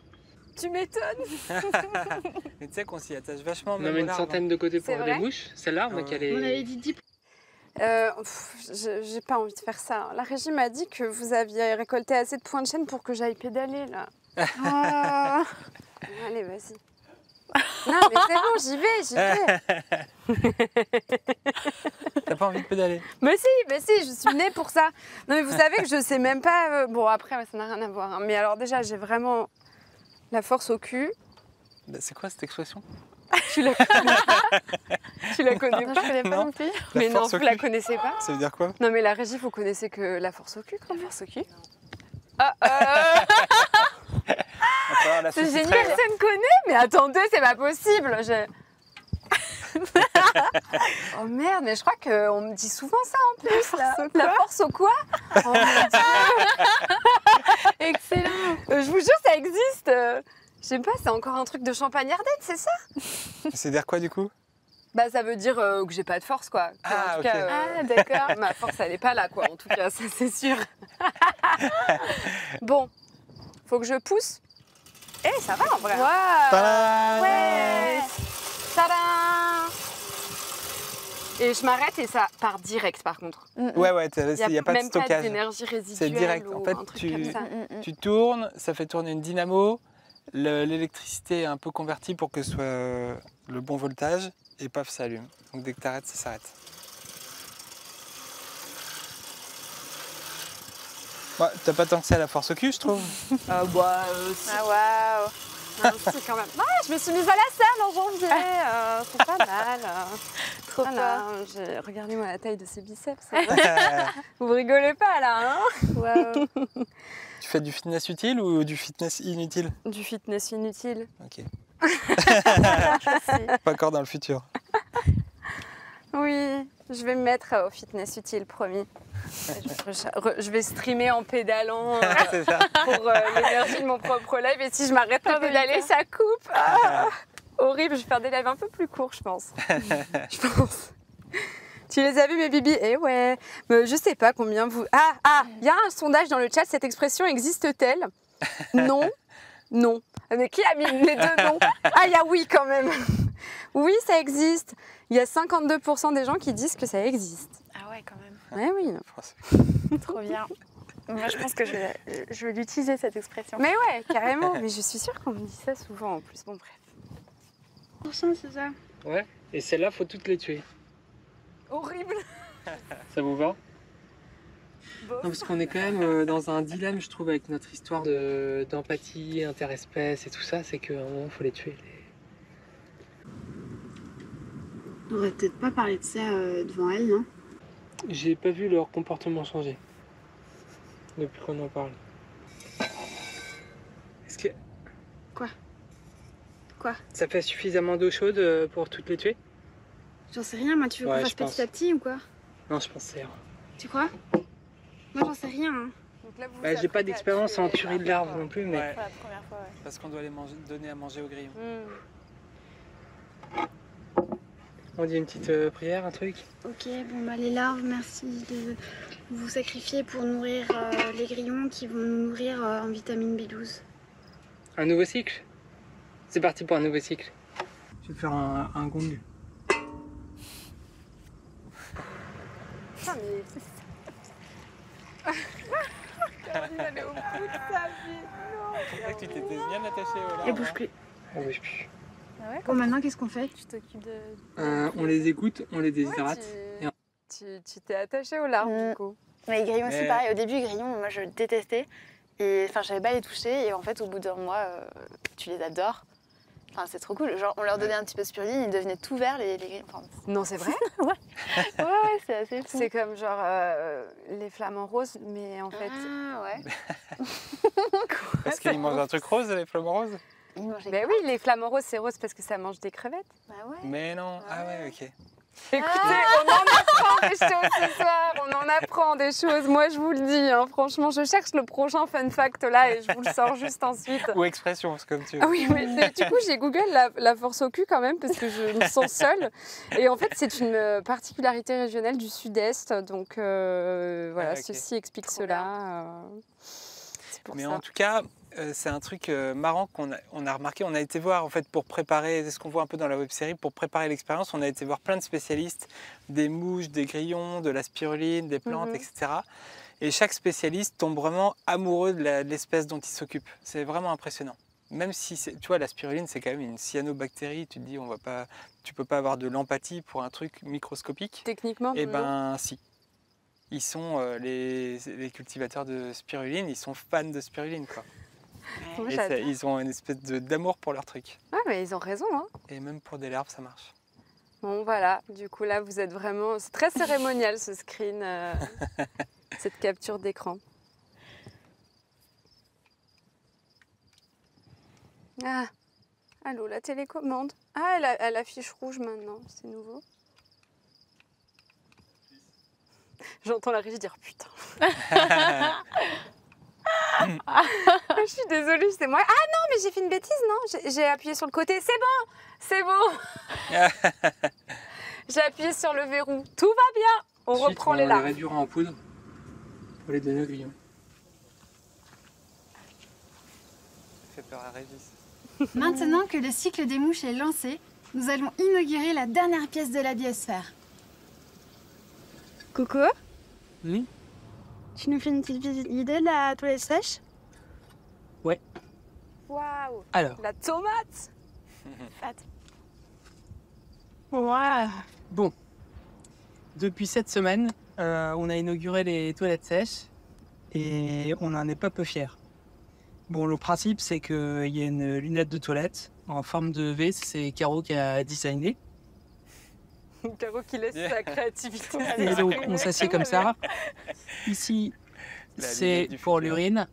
Donc, tous les jours, on produit environ 700 ml par personne qui vont être mis soit dans la spiruline, soit dans le biofiltre, soit jetés à l'extérieur. Malheureusement, on ne consomme pas encore toute notre urine. Et après, il y a un bac avec les larves qui digèrent les déchets qu'on leur donne. Et ça ne gêne pas là le bac à... Et alors, ce qui est super agréable, c'est que quand on va aux toilettes, il y a les bébés grillons qu'on peut regarder, on peut leur donner à boire et tout ça. On surveille aussi la naissance des œufs de grillons sauvages. Et puis, il y a plein d'activités parce qu'il y a les différentes tours à grillons là, les grillons sauvages et les grillons ados. Et ici, les larves qui sont en train de se transformer en pupas, qui vont devenir des mouches. Donc, aller aux toilettes, c'est une réjouissance. En fait, on appelle plus ça des toilettes, t'appelles ça comment déjà? Ou la ressourcerie. Une ressourcerie. Donc voilà, la ressourcerie. Elle est fondamentale pour la biosphère. C'est vraiment un pilier de l'écosystème et ça fait des jours et des semaines et même des mois qu'on attendait ça et ça y est, depuis cette semaine, on peut considérer qu'on est devenu un écosystème parce que on recycle nos déchets et ils sont consommés dans les cellules de vie de biosphère. C'est ouf en vrai. Ouais, c'est cool. Ouais. C'est galère cette porte. Elle design mieux les lunettes de toilette. Mais en fait, on avait pas les aimants et tout ça, ça marchait pas. Non, c'était vraiment chiant. C'est vraiment épique. Pépite dans ce documentaire. Genre, qu'est-ce qu'elle fait? Bonjour, c'est le Père Noël. Elle fait quoi? T'as l'impression que c'est une naissance. C'est magique. Allez, la naissance de Caro allégorique. C'est une performance artistique finalement. Ouais, vous comprenez physique, pas, vous, mais nous, on a compris. Et on utilise cette porte 20 fois par jour et à chaque fois, c'était une galère. Ouais. En fait, on voulait pas N'empêche, ça fonctionnait super bien. On voulait pas de nuisible en fait, Ouais, à l'intérieur de qui l'écosystème. Ouais. Bah oui, tu m'étonnes. Mais bon, il y avait quand même des souris qui rentraient finalement. Oui. Ouais. Ouais. Il y a Chronambule qui dit purée, je suis scotchée devant ce docu, moi qui comptais faire du fitness inutile ce soir. C'est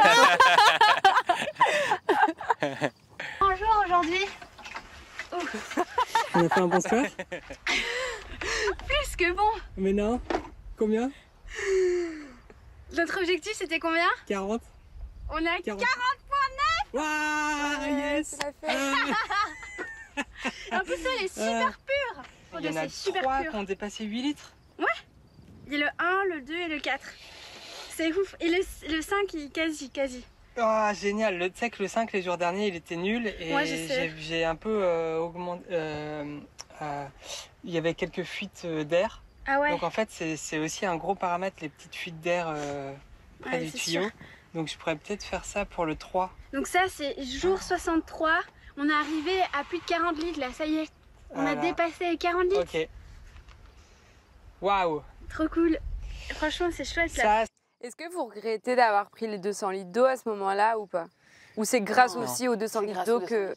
ben, c'est pas ça qui a amélioré la performance du dessal, mais si on avait dû attendre le 63e jour pour avoir assez d'eau pour irriguer les plantes et tout, ça aurait Peut-être que été trop toutes long. les plantes seraient décédées, quoi. Ouais.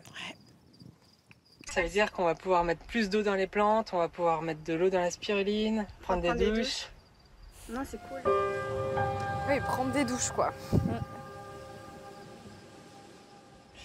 Je vais faire la crotale. Justement, juste après la crotale, là vous dites on va pouvoir prendre des douches. Comment ça se passait pour l'hygiène du coup? En fait, tous les matins, on avait notre routine pour aller bichonner nos désalinisateurs. Donc, il fallait enlever le sable qui se déposait sur la vitre et tout ça. Et donc, on faisait ça avant que le soleil se lève. Et donc, on récupérait l'eau qui a été collectée la veille. Et cette eau-là, on la prend, donc elle est pure. On se douche avec dans la douche champignonnière. Donc, c'est là où on fait pousser des champis. Oui, parce qu'en fait, mais en plus, je l'ai vu ici, là, la Oui. douche à l'italienne, bien sûr, elle est juste là. Donc en fait, vous avez des espèces espèce de cylindre de champignons pour comment ça fonctionne? C'est des tours de champignons, dans lesquels, enfin, c'est des pellets de paille en fait qu'on a inoculés avec du mycélium de champêtre. Et au bout d'un mois, le mycélium a colonisé tout le substrat. Et là, le champignon a envie de fructifier. Donc, ça pousse quand il y a beaucoup d'humidité. Donc, dans la douche, c'est vraiment le lieu parfait, quoi. C'est idéal, ouais. Donc, vous vous êtes pas lavé pendant... Alors si, attends, comment est-ce qu'on faisait? On faisait des avant petites qu'on ait douches de assez chat. d'eau, on se baignait dans la mer. Ouais, avec de l'eau salée, du coup, elle était tout... Ouais, tout c'est sec. horrible. Ah, Ouais. je déteste ça. Et donc une fois que tu prends ta douche avec de l'eau pure, cette eau-là, elle retombe dans un bac de stockage et puis ensuite elle est irriguée dans dans le circuit fermé de plantes, quoi. Donc ouais. Et cette eau-là, elle repart dans la douche. En fait, c'est infini. Hein. C'est un cycle, ouais. Et d'ailleurs, Corentin, on te voit avec une magnifique tenue. Et justement, vous preniez pas trop la chaleur, le soleil et tout, cramer la peau. Franchement, les tenues étaient pas mal pour ça. Hein. Ça nous protégeait bien. Ouais, en fait, les tenues, elles ont été designées par Claire Dartigue. Donc c'est une designeuse textile avec qui on a fabriqué les fringues pendant une semaine. Elle nous a appris à les coudre. On a appris à coudre et tout. Et c'est elle qui nous a designé le chapeau, je sais plus comment elle l'appelait, mais ça nous protégeait super bien la nuque. chapeau flanc. Le chapeau flanc, oui. Comme si on avait un flanc sur la tête. Ouais, c'est top. Putain, mais j'avoue, mes Caro, mes 120 jours dans le désert, mais comment tu faisais avec les règles? Les règles, alors c'est une bonne question. J'avais mes culottes menstruelles, mais ça fait des années que je les utilise. Et du coup, heureusement qu'il y avait la mer, parce que du coup, je faisais ma petite popote. Enfin, je lavais mes culottes là, et donc j'utilisais pas beaucoup d'eau, quoi. J'utilisais juste pour rincer les culottes. Donc c'était assez... C'est wild hein, quand même. Hein. Ouais, bah franchement ça allait. Mais typiquement cette question-là, c'est quelque chose qui me turlupine beaucoup. J'ai envie de... Pourquoi pas utiliser les menstruations comme engrais pour les plantes? Et il se trouve que l'agence spatiale, le CNES, avec qui on est en train de bosser... Ça se fait, hein. Ouais, bah, typiquement, ils sont en train d'étudier la même chose pour les astronautes. Et du coup, on est en partenariat avec eux. On est en train d'étudier comment est-ce qu'on peut utiliser les menstruations pour nourrir les plantes. Ah ouais, vraiment, ça se fait parce que je suis une youtubeuse qui le fait, justement. Alors, Trop bien. Ok. Ouais, elle fait ça comment? Elle les je déshydrate je voudrais pas te dire n'importe quoi. Hein, donc, je te redirigerai davantage sur ces liens, quoi. Ah, bah, Mais carrément. oui, ça se fait en effet. Mais ouais, c'est intéressant parce que c'est vrai qu'on n'y pense pas trop. Hein. L'hygiène, là, pendant 120 jours et gérer ses règles et tout pendant 120 jours, là, mais quel calvaire. Ok, intéressant. C'est la meilleure pizza qu'on puisse faire à ce stade. Une pizza crotale, on va prendre des oignons parce que l'oignon fait la force. Ensuite, de l'épazoter pour la digestion. 2 tranches de céleri pour la cuisine, pour la 3. Une crotale sans céleri, ce n'est pas une crotale. C'est parti, ça part en cuisine.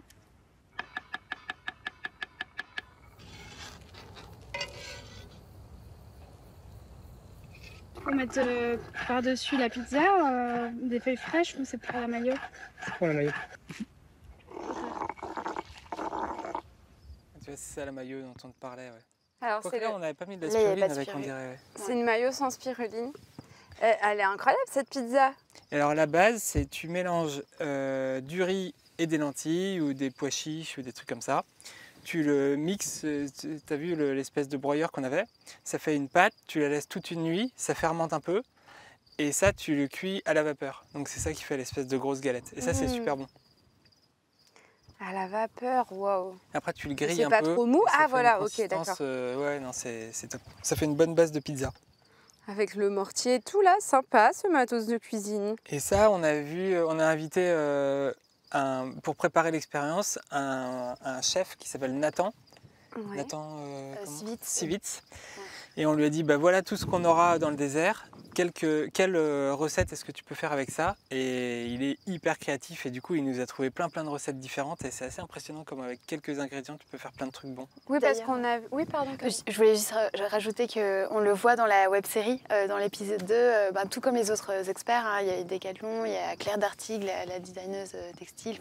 On les voit tous dans cette web-série, ils sont super chouettes. Ouais. J'ai trop envie de la regarder. J'ai regardé que l'épisode 1 pour l'instant, mais allez la voir aussi sur la chaîne YouTube de Arte. Il y a une web série qui accompagne ce documentaire commentaires si vous avez envie d'en savoir plus sur les coulisses de la préparation de cette expérience. Et d'ailleurs, on a vu un peu plus tôt, tu avais des oignons nouveaux, là tu avais du céleri, tu avais du basilic, etc. Et ici, peut-être que vous pouvez nous montrer veux goûter des ce que trucs vous avez. Oui. Et Trop. ben...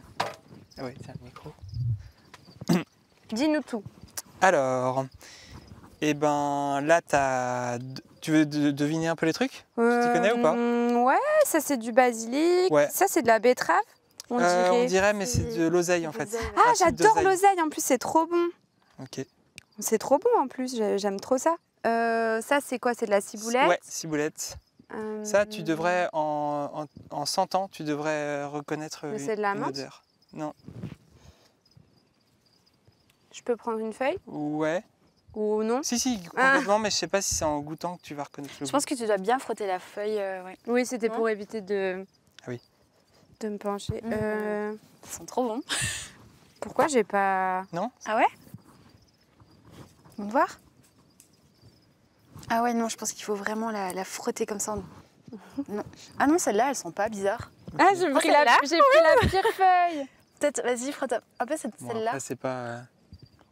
Ça sent l'ananas. Si, ouais, franchement, C'est vas-y. vrai, je te jure, Mais c'est de la franchement, sauge ananas. Ouais, franchement, Ah, cette donc feuille-là. c'est de la sauge. Ouais. C'est marrant, elle est vachement verte. Moi, je vois des feuilles de sauge un peu plus vert tendre qui s'enroulent Ouais. un peu sur Ouais, elles-mêmes. c'est C'est vrai, une autre d'habitude. variété? Ouais. Ah, c'est pour ça Ça... que j'ai pas reconnu.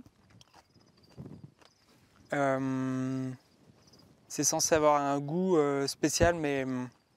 Caro? Si. Ouais. C'est quoi? C'est un petit plant de tomate, ça? Ouais. C'est trop mignon. Ouais. Toujours en hydroponie, du coup, directement Ouais, avec les attends, on va te racines montrer. dans... En fait, dans l'eau. regarde, par exemple, si je C'est soulève ça. huître ou camembert? Huître. De quoi huître ou camembert, c'est compliqué. Regarde, quand il soulève, t'as plein de racines Et vous qui disiez, trempent directement dans de l'eau. dans la web série que plus les racines sont blanches, plus c'est signe que Ouais. l'eau, elle est C'est ça. pure. Donc la plante, elle est en bonne santé plutôt, ouais. Et ça, cette petite plante violette? C'est un type de basilic, le basilic C'est pourpre. basique. Waouh, incroyable. Ouais, c'est trop bon. J'avais jamais entendu parler du basilic pourpre. Sinon, il y a de l'origan. Ça, tu devrais reconnaître si tu prends une feuille et que tu la manges. Ça? Ouais. Ah ouais, c'est de la mâche. Non, Alors, goûte. Ça a l'odeur de roquette, c'est marrant. Ouais, Ah c'est ouais? ça. C'est de la Ouais, roquette, mais ça? elle est marrante Ouais. cette roquette. Ah, Bah, bizarre. c'est qu'elle est en train de monter en graines pour faire Ah, des, c'est pour ça, elle est des graines. bizarre. Ah, mais Ah j'ai pas ouais. dit que c'était de la roquette parce que je trouve que ça ressemble pas. Mais... Ouais, mais Mm. en fait, c'est qu'elle est- C'est trop Ouah, bon, c'est hyper j'adore. fort. Waouh. Putain, j'adore ça. Et sinon, il y a quoi? Il y a de l'origan, il y a de la... Enfin, on fait des tests en ce moment sur ce truc. Ça, c'est quoi? C'est on dirait Vas-y, une goûte. grosse En fait, feuille de mâche. C'est censé avoir un goût Caro, de elle me dit goûte, goûte, goûte, Goûte, goûte, goûte, goûte, goûte. Mais je vais pas apprendre, t'as vu, il y en a... Si, tu peux prendre la petite là. Spécial, non? Tu sens l'huître? Moi, j'ai pas senti. Ou camembert. Je sens le camembert, moi. Tu trouves que ça a le goût... Vous trouvez que ça a le goût de l'huître ou du camembert? Non, moi je préfère camembert. Ouais, j'ai l'impression que ça sent. Enfin, ça goûte. Ça a certainement pas le goût du camembert, Caro. Parce que je mange pas de fromage, c'est pour ça. C'est un peu un mix entre de la mâche et de la roquette, je trouve. Mode Mizuna. Je sais pas, mais c'est quoi du coup? C'est... Bah, je sais plus comment ça s'appelle, mais c'est Ok. censé avoir un goût C'est la d'huître. plante huître. En plus, j'ai jamais mangé d'huître de ma vie, donc je suis mal placée pour Ah ouais? dire... Ah oui, ok. T'aimes pas? Ça me dégoûte. C'est vrai? Je n'ai jamais goûté. Et pourtant, je suis pas du tout du genre à dire je ne goûte que ce que... Enfin, tu sais, genre... tu sais, j'ai pas goûté, ah, t'as pas goûté, machin. Mais si, je goûte tout. Mais vraiment, l'huître, le fait que ça soit vivant et tout, là, Ah ouais, ça bah, me goûte dégoûte. les huîtres chaudes, cuites. Ouais, ça c'est pas mal gratiné. Pourquoi tout le monde à qui je dis que j'ai jamais goûté d'huître me dit ça, goûte les huîtres Bah, c'est plus chaudes? facile comme première étape, Ah, ah. puisqu'elle est pas vivante, si c'est ça qui te C'est dégoûte. ça qui me Ouais. dégoûte. Ok. Ok. T'as l'air d'avoir peur de... Je sais pas, ça a l'air très iodé quand même. Hein. Ok, c'est impressionnant. Franchement, j'ai trop envie, moi aussi, d'avoir mon petit jardin comme ça. Là, c'est trop chou, j'adore.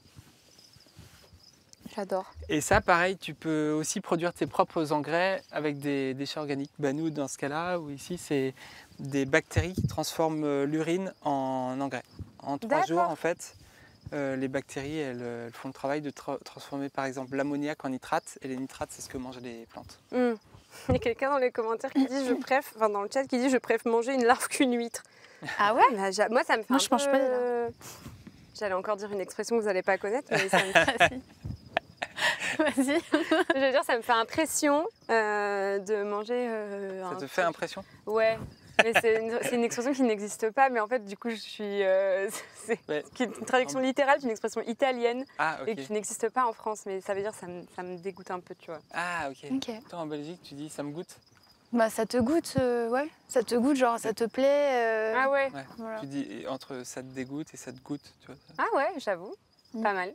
Pas mal. À la fin du live, on répertoriera toutes les expressions pas connues.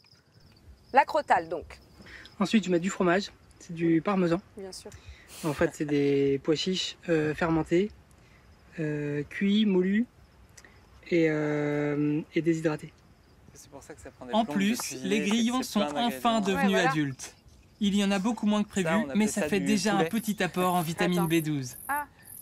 Est-ce qu'on peut revenir juste sur le screen du plat, s'il vous plaît? Ouais, juste de quelques secondes. C'est ce qu'on appelait du poulet, c'était des petits dés en fait de la même recette que la pâte à pizza, Ouais. mais revenu un peu à la poêle avec la peu parabole grillé, solaire, un peu croustillant. grillé, croustillant, Mm.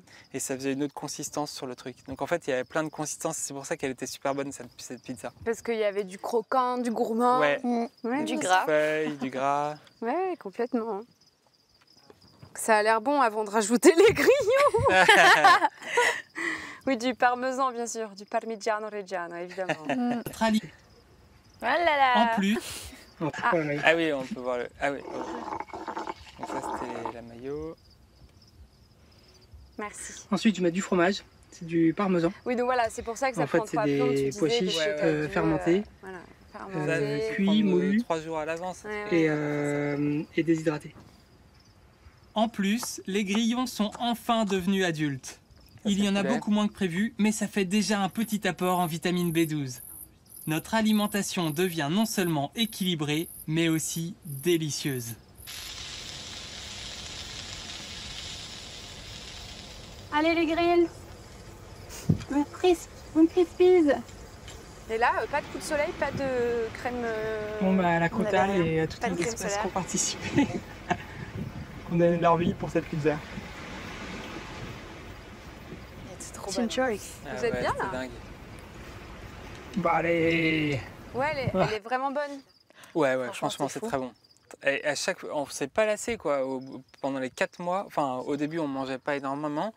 Et quand on a commencé à avoir du temps, on a commencé à de plus en plus cuisiner. Et en plus, il y avait de plus en plus de variétés de plantes dans notre serre. Dont la moutarde wasabina.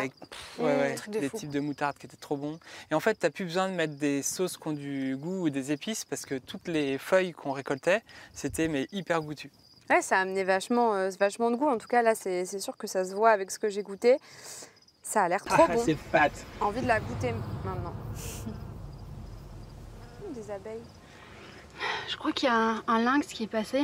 Parce qu'ici, on voit une griffe sur la vitre. Et il y a tout ce morceau qui est un peu cassé. Et ça y était pas hier. Lynx ou coyote, nous nous demandons lequel de ces rois du désert vient boire l'eau de nos dessales. Il m'est caché.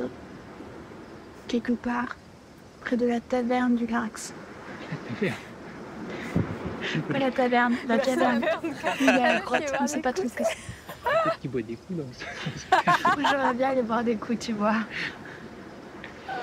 Moi, j'ai jamais fait on dit un affût, non?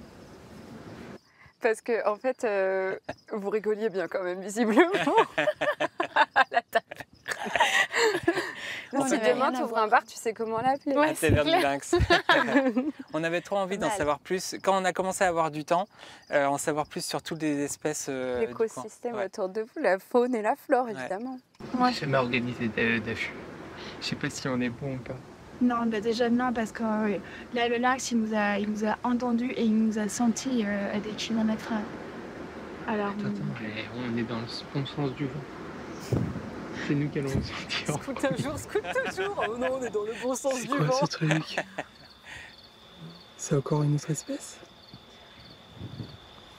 Un renard. Au fil de l'enquête, nous nous rendons compte qu'il y a plus de suspects que prévu. Du coup, là, je le rééclaire et je le suis. Et là, il traverse la plage, donc j'ai vraiment bien vu. Et alors, c'est une bête, mais c'est pas un lynx, parce qu'il n'a pas des oreilles pointues. Je pense que c'est un blaireau. C'est un blaireau? Mais je suis pas sûr, c'est une grosse queue, un blaireau, non? C'est un blaireau, je savais que c'était un blaireau. Il y a des blaireaux. Et je me suis senti con, parce qu'on s'attendait à voir un peu, tu vois, le roi du désert. Ah, la bande de blaireaux. On est vraiment des losers. Ouais, c'est clair. Caro, elle avait trop envie que ça soit un blaireau, visiblement. Un blaireau, C'est beau. C'est génial les blaireaux. Tu sais que c'est les deuxièmes plus grands fouisseurs dans toute la faune là. Et du coup, ils te creusent des méga tunnels, des grandes galeries. Et il y a des coyotes, il y a des lièvres, il y a plein d'autres espèces qui viennent loger. Donc Ils c'est un vivent peu en des coloc, colocs. quoi. Ouais, complètement. J'ai appris ça parce que j'ai fait un jeu vidéo avec un blaireau et c'était expliqué. Trop bien. Oui, qui s'appelle.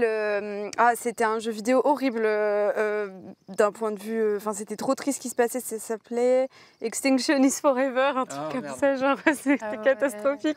À la fin, j'avais envie de pleurer, mais bref, il y avait ça qui était expliqué, mais trop cool comme animal. Moi aussi, j'adore les blaireaux. Je suis fan. Je suis fan. Ils sont si chill et enthousiastes. Bah ouais, là, vous étiez posés là Ah, sur on votre était tranquille à la transat. fin, Bien Ah ouais, sûr. on a Puis il y évité, avait là. des baleines qui passaient au large, Ah ouais, il y avait Ça, des c'est dauphins. trop beau, mais On a nagé incroyable. dans l'eau, il y avait des dauphins qui passaient autour. Des et tout. requins C'est vraiment un baleines endroit de aussi. dingue. Waouh. Petit à petit, nous comprenons que blaireaux, crotales, souris, abeilles, lynx, coyotes, en fait, tout le monde venait prendre sa part dans notre dessal. Nous avons fini par l'accepter. Et je dirais même que c'est devenu notre plus grande fierté. Nous avons l'impression de nous être intégrés à l'écosystème sauvage. En fait, une des raisons pour lesquelles on est venu faire cette expérience, c'est que on avait vraiment besoin de se construire une vision du futur. Une vision d'un futur qui nous excite, qui nous plaise vraiment. Et Il y a quelqu'un dans le chat qui dit longue vie au blaireau, sauf à mon ex. c'était pas un bon fousseur. Et les semaines ont passé, les mois ont passé. Et petit à petit, cette vision du futur, elle a commencé à prendre forme, même si elle n'est pas encore hyper précise. On va repartir avec une espèce de boule d'énergie qui nous redonne complètement foi en l'humanité. Et on va arrêter de subir l'idée du futur des autres. Quand ça se trouve, ce futur, il va pas faire rêver grand monde et ça se trouve, la plupart des gens ont envie d'aller coloniser d'autres planètes ou vivre dans des mondes virtuels, mais si au moins on est quelques-uns à rêver de ce futur où il n'y a pas de frontière entre les humains et la nature, c'est pas l'un contre l'autre, mais l'un avec l'autre, qu'on soit vraiment intégré avec la nature, et ben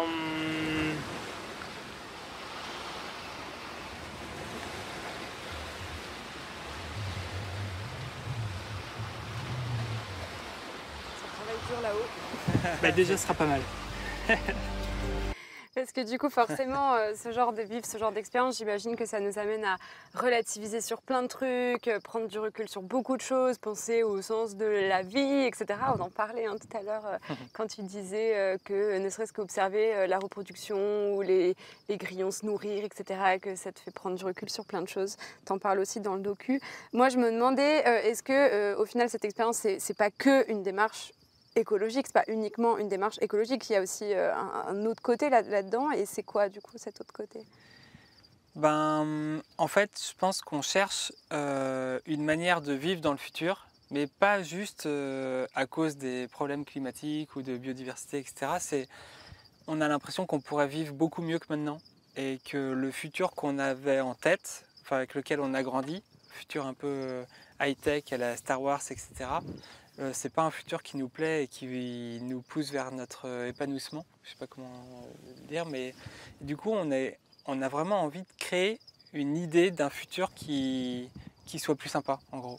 mais qui matche avec les limites de la planète, mais aussi qui soit plus équitable, qui est plus juste. En fait, sur plein de paramètres, c'est pas juste le paramètre écologique, ça c'est un des points. Mais je sais pas, on a l'impression qu'il n'y a personne qui nous propose un futur qui nous plaise vraiment. Et du coup, ces expériences qu'on a faites dans le désert et qu'on fait ici en région parisienne, là, à Boulogne, c'est vraiment pour essayer de se construire une idée d'un futur, pour un peu nous rassurer et nous dire « Ah ouais, non, en fait, ça pourrait être vraiment très cool le futur. » Et arrive. Caro, tu voulais ajouter quelque chose? En fait, ouais, c'est quand même assez cool de se dire qu'on peut commencer sur une page blanche, on peut réfléchir à comment est-ce qu'on habite la planète, comment est-ce qu'on consomme différemment, comment est-ce qu'on travaille différemment et tout ça. Donc on aime bien se poser toutes ces questions et on imagine comment est-ce qu'on pourrait faire bien, enfin, qu'est-ce qui nous plairait. Donc c'est assez chouette en fait, c'est assez motivant. Et aussi, il y avait des gens dans le chat qui se posaient cette question, et moi aussi également, on en a un tout petit peu parlé pendant l'introduction, mais tout ce que vous avez mis en place là, tous ces outils low-tech, tout ce savoir-faire, toutes ces connaissances, d'où est-ce qu'elles viennent? Exactement, c'est quoi finalement votre parcours qui vous ont amené à ici? Si tu veux expliquer peut-être ton tour du monde? Ouais, en fait, on a fait, pendant une dizaine d'années, on a fait des recherches vraiment dans 25 pays différents pour trouver des innovations comme ça. Et ouais, c'est comme ça qu'on a eu l'idée de créer le Low-Tech Lab à la base. L'idée, c'était de se dire, il y a plein de gens qui inventent des super innovations. Et si on trouvait ces gens-là, de tester leurs innovations, les documenter, faire des tutoriels, et on les met en accès libre sur une plateforme comme un wiki, tu vois, pour que des gens puissent les répliquer aux quatre coins du monde. Et donc ça, c'était l'idée de base. Sauf qu'en fait, on s'est rendu compte que ouais, il y a des gens super ingénieux qui inventent des trucs, souvent sous contrainte. Tu vois, dans un endroit où t'as pas assez d'eau, tu as des gens qui vont inventer des trucs, tu vois, intelligents avec les moyens du bord pour produire de l'eau, par exemple. Et quand tu fais le tour du monde sur cette thématique, tu te rends compte qu'il y a plein de super innovations, mais il n'y a personne qui avait essayé de rassembler ces innovations pour réinventer carrément des modes de vie. Et c'est ça qu'on a voulu faire du coup. Et en tout cas, je trouve ça fou. Et en plus, vous mettez donc à disposition toutes ces informations. Et aussi, tu mentionnes dans la version longue du documentaire, parce que je ne l'ai pas précisé, mais c'est une version qui est raccourcie. Ou alors, c'est peut-être dans la web-série, c'est peut-être dans la série, je ne me rappelle plus très bien. Mais tu mentionnes l'idée d'en parler à l'école, en fait, dans les programmes scolaires. Parce qu'au final, on ne nous apprend rien de tout ça. Ben, carrément, tu veux... Vas-y, je me souviens plus de ce passage, mais... En fait, c'est que tout ça, tu vois, on a fait limite des études d'astronautes version low-tech pour apprendre tout ça, parce qu'apprendre à cloner des champignons, à cultiver des plantes, à élever des mouches, machin, en fait, faut étudier vraiment chaque espèce. Et nous, on se dit, ce serait génial qu'on étudie ça dès qu'on est petit, en fait. Et donc, ça nous motive pas mal pour... essayer d'en parler dans les écoles et les enfants, ils sont fans. Tu leur montres des grillons, ils ont trop envie de savoir comment ils se reproduisent. Moi j'adorais, je me rappelle de quand on ouvrait les ruches pour voir ce qu'il y avait à l'intérieur et tout, je trouvais ça déjà fascinant. Alors franchement avec tout ça, ça serait trop ouf. C'est vrai que moi les seuls souvenirs d'école que j'ai, c'est avoir fait pousser un noyau d'avocat, tu vois. Tous les autres cours, j'avais complètement oublié. Oui, je vois. Et d'ailleurs, et toi, Caro, du coup, ce bagage-là, parce que là, Corentin, il a donné plutôt son expérience à lui, est-ce que tu voudrais ajouter un truc par rapport à ton expérience passée à toi qui fait ce qui t'a amené aujourd'hui à faire ça? Ouais, carrément. Donc moi, je suis architecte d'intérieur de formation, donc dans mon école, on était amené à repenser à comment est-ce qu'on habite la planète à travers l'espace, etc. Et moi, ce qui m'a beaucoup animée pendant mes projets d'école, c'était d'essayer de trouver des moyens d'amener la nature à la maison. Et donc, c'est à travers des systèmes de production de mobilier un peu différents, comme par exemple le matériau de champignons, parce qu'en fait quand on fait pousser des champignons, tu peux les manger, mais après tu te retrouves avec du substrat, donc de la paille, tu sais pas trop quoi en faire, parce que sur 1 tonne de champignons produits, tu as 5 tonnes de paille, et en fait il se trouve qu'on peut réutiliser cette matière et en faire des myco-matériaux, comme on appelle ça, donc on peut en faire de l'isolant pour l'acoustique, phonétique, etc. On peut faire de l'isolant thermique aussi, on peut faire du carrelage, il y a une nana qui a fait un canoë, elle a fait pousser son canoë si tu veux en quelques jours, et à chaque fois qu'elle va faire sa petite balade sur son lac, elle a des pleurotes qui poussent. Donc c'est incroyable. Donc tu peux faire plein de trucs en fait, et ça te donne des nouvelles clés en fait pour repenser le monde de demain. Tout ce qui est production, qu'est-ce qu'on a fait d'autre encore, Et en fait, ce qui est génial, c'est que pendant mes études, j'ai pu intégrer des systèmes low-tech comme des éoliennes, de la spiruline, etc. dans les locaux. Et je me suis rendu compte un peu plus tard que c'était des low-tech. Et c'est comme ça que je me suis un peu retrouvée dans le bain. Quand je suis arrivée sur le Nomade des Mers, je les ai vus en vrai, je les ai vus de mes yeux et je me suis dit, ok, là, il y a un truc pour moi. Et c'est comme ça qu'on a été amenés avec Corentin à réfléchir à qu'est-ce que serait l'habitat de demain. Du coup, il y a quelqu'un aussi qui demande, qui dit que c'est une question bête, mais non, il n'y a pas de question bête. Du coup, comment vous financez ces projets-là? On en a un tout petit peu parlé, il y a des sponsors visiblement, est-ce qu'il y a autre chose? C'est le fait de faire On a fait beaucoup de films pour Arte ces dernières années, et donc ça c'est une partie des ressources. Après il y a des fondations mécènes, et là par exemple la ville nous soutient, la ville de Boulogne-Billancourt, c'est pour ça qu'on fait l'expérience aussi à Boulogne-Billancourt. Et puis ouais, il y a eu la fondation d'entreprise Schneider Electric, il y a eu plusieurs fondations. C'est une asso, donc c'est beaucoup via du mécénat aussi. Et là, au début, Caro, surtout, tu disais je n'étais pas très bien le premier mois, j'avais un peu peur, je ne me sentais pas très bien, le côté social me manquait, tout ça. Là, on approche de la fin de votre expérience. Vous vous sentiez comment à la fin, du coup? Bon, je pense qu'on était hyper tristes de repartir. Ouais.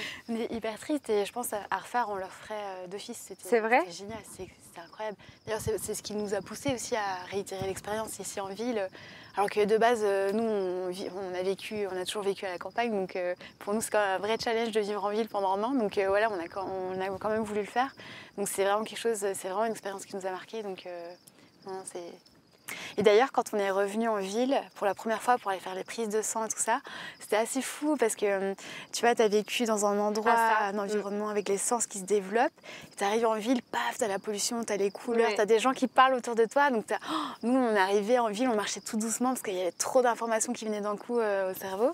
Et donc du coup, il a fallu un petit temps pour s'adapter, mais en fait, au bout de 3-4 jours, en fait, tu te réhabitues, tu commences à ouvrir l'eau du robinet, tu sais même plus d'où vient l'eau, tu te réadaptes vite en fait. Finalement. Les gens qui sont partis faire des longs voyages assez loin, etc., ils ont ce ressenti-là quand ils rentrent en France, à Paris, le métro, le bruit, toutes ces stimulations-là. J'avais déjà entendu ça justement, donc ça n'a pas été mon cas, mais voilà, oui. Ouais, je dirais que ça m'avait plus que quelques jours, on a mis plusieurs mois quand même. Alors oui, il y a le côté social où là, il a fallu un peu plus de temps, pouvoir faire des conférences, raconter ce qu'on a vécu. C'est clair qu'il avait fallu 5 mois minimum pour se remettre un peu dans le rythme de la ville, quoi, j'ai envie de dire. Mais ouais, donc c'est quelque chose de bon à prendre finalement. Mais oui, justement, Chronambule, je pense que tu as dû, si vous avez loupé le début de l'émission, en effet, on est actuellement dans un appartement qui a été totalement investi du coup pour réitérer cette expérience, mais cette fois-ci en milieu urbain. Et on est dans un appartement à Boulogne-Billancourt. Et d'ailleurs, je me demandais, question bête, mais pourquoi vous avez tout drapé là? En fait, on est arrivé en plein hiver, il faisait hyper froid dehors, il neigeait et tout ça, et on a commencé par tout isoler. Et donc on a isolé avec de la laine de chanvre et on a tout recouvert ensuite avec du tissu de coton. Et, donc, et pourquoi est-ce qu'on a drapé? C'est parce qu'on essaie d'utiliser un maximum de matériaux biosourcés, parce qu'on se dit qu'en 2040, on a envie d'avoir des matières recyclables à souhait. Et donc c'était compliqué de trouver du placo biosourcé. Du coup on s'est dit bon, autant mettre tout en toile.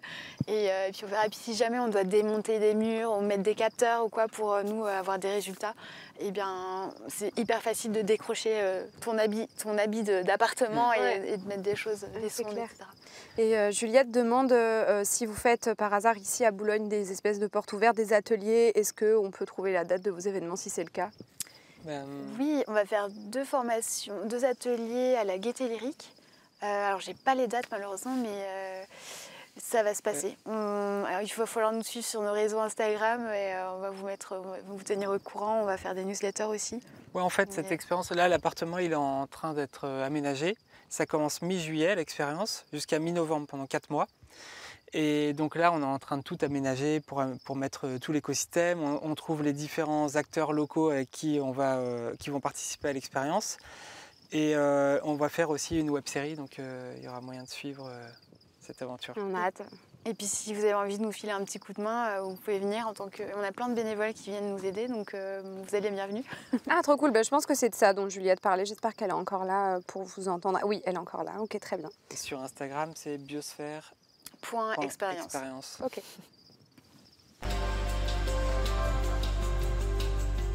En 4 mois, nous avons récolté 10 kilos de plantes et 15 de spiruline.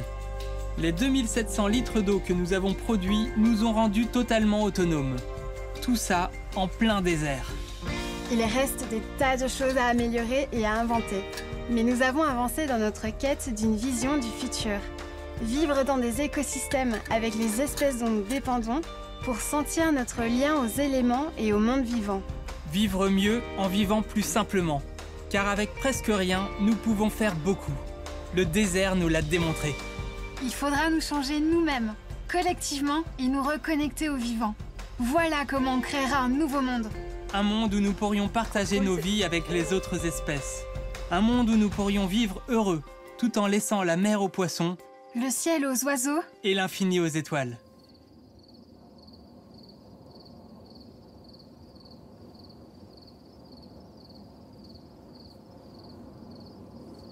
Donc ouais, au bout de 4 mois, vous aviez au final des bilans sanguins qui étaient très bons. Ouais. C'est top ça. Avec même plus de carences, quoi. Et donc tout ça, ça vous a coûté 1,58 € par jour, c'est ce que tu nous disais tout à l'heure. Ouais. Et voilà, on arrive à la fin de cette version courte du documentaire. Si vous avez envie de regarder la version longue, elle est disponible. Ça fait 50 minutes environ et c'est sur YouTube justement. Ouais. Corentin, tu voulais dire quelque chose? Non, c'est que ouais, on a suivi tout un protocole scientifique pour voir notre état de santé avant et après. C'est pour ça que quelquefois on nous voit porter des gilets spéciaux qui mesuraient nos battements cardiaques, une espèce de fausse montre. Là, c'était un actimètre. Il y a eu toute une étude faite par l'université de Caen. Ah, trop bien. L'université de Caen et qui montre que ouais, entre le début et il y a eu même un psy qui a suivi sur notre niveau d'anxiété, l'état psychologique et tout. Tous les jours. Et l'étude montre que ouais, l'expérience a super bien marché. Le jour du crotel, angoisse. Sur une échelle de 0 à 10, votre angoisse, vous la mettez où? 10, 10, 10. Ah, c'est super en vrai, franchement, tout le monde est super content de l'expérience et du documentaire. Oui, c'est les grillons qu'on entend derrière, évidemment. Ils sont juste là, ils nous ont accompagnés pendant toute l'émission. Regardez, Corentin va leur poser une question des plus importantes. Oh. Ah. Je sais pas si on les entend mieux avec ça. Mais les grillons, c'est hyper agréable. Si, on les entend mieux. C'est les mâles qui stridulent, on dit, avec leurs espèces d'ailes derrière, pour attirer les femelles. Bon, je les adore et c'est très reposant en vrai. Moi, j'ai envie de me taire pendant longtemps et juste les écouter. Ambiance du Sud, ambiance cigale finalement. On les a très bien entendus et bien très bien. Et bien écoutez, maintenant c'est quoi la suite? Donc du coup vous l'avez dit, hein, c'est cet appartement que vous investissez. Est-ce qu'il y a d'autres projets à venir? Est-ce que ce documentaire dont vous parliez, il est avec Arte aussi? Ouais, cool. Ouais. On bosse avec Arte là-dessus. Et ouais, ça ce sera, je pense, l'automne prochain. Mais d'ici là, on va mettre pas mal de trucs sur Instagram. Donc ok, donc il faut absolument vous suivre sur Instagram. Est-ce que vous pouvez rappeler le nom? C'est biosphère.expérience, le tout au singulier. Voilà, et bien merci beaucoup Corentin et Caroline pour cet échange. C'était pas... Excusez-moi, j'ai pas entendu la régie, je suis désolée. Oui, bien sûr. Donc voilà, merci beaucoup pour ce chouette live où on a réagi à votre propre documentaire. C'était super intéressant. Moi, j'y connaissais rien à tout ça et j'ai appris beaucoup. Donc vraiment, merci, c'était super. Je tiens aussi à remercier toute l'équipe de Arte du coup, qui a travaillé sur ce projet avec moi. Je tiens à remercier aussi toute la régie qui a su braver par monts et par vaux les problèmes techniques ce soir. Donc vraiment, bravo à vous. Il y a des émissions qui sont à venir sur la chaîne Twitch de Arte FR. Puisque demain, vendredi à 17 h, vous avez Laserdisc, émission musicale dans le salon de coiffure de Natou, rien que ça, en compagnie de la chanteuse Poppy Fusée. Donc ne loupez pas ça, mardi 28 mai à 19 h et samedi 1er juin, pardon, on retourne dans le passé, à 16 h pour un stream jeu de rôle sur les élections européennes. Et ça sera présenté par mes très chers Jean Massier et Fibre Tigre, que vous connaissez déjà peut-être. Et puis puis à voir pour le casting de cette émission, bien sûr. Je vais vous emmener chez quelqu'un, on va raid, bien sûr, c'est la tradition avec Arte, on raid toujours quelqu'un. Et écoutez, moi ce que je vous propose, c'est de vous envoyer chez... Raid quelqu'un? Alors raid quelqu'un, ça veut dire qu'on envoie tous nos spectateurs chez une autre chaîne d'un confrère ou d'une consoeur. Et du coup, je vous propose de raid Angle Droit, qui est en live discussion. Voilà, je pense que vous la connaissez déjà. Donc voilà, merci à vous pour le raid. Et puis, merci à vous, spectateurs, d'avoir assisté du coup à ce live avec moi. Et merci pour votre participation dans le chat. Désolée si on n'a pas répondu à vos questions. Désolée pour les petits problèmes techniques. J'espère que vous avez quand même passé un bon moment. N'hésitez pas à regarder l'émission en replay. J'imagine qu'on mettra tout bout à bout et du coup que vous pourrez regarder tout d'un coup. Merci aussi à Clara qui m'a aidé pour préparer cette émission avec les questions bien évidemment. Et puis voilà, je vous souhaite une excellente soirée et un excellent jeudi soir et je vous dis à bientôt sur la chaîne de Arte FR pour un nouveau live. Bye!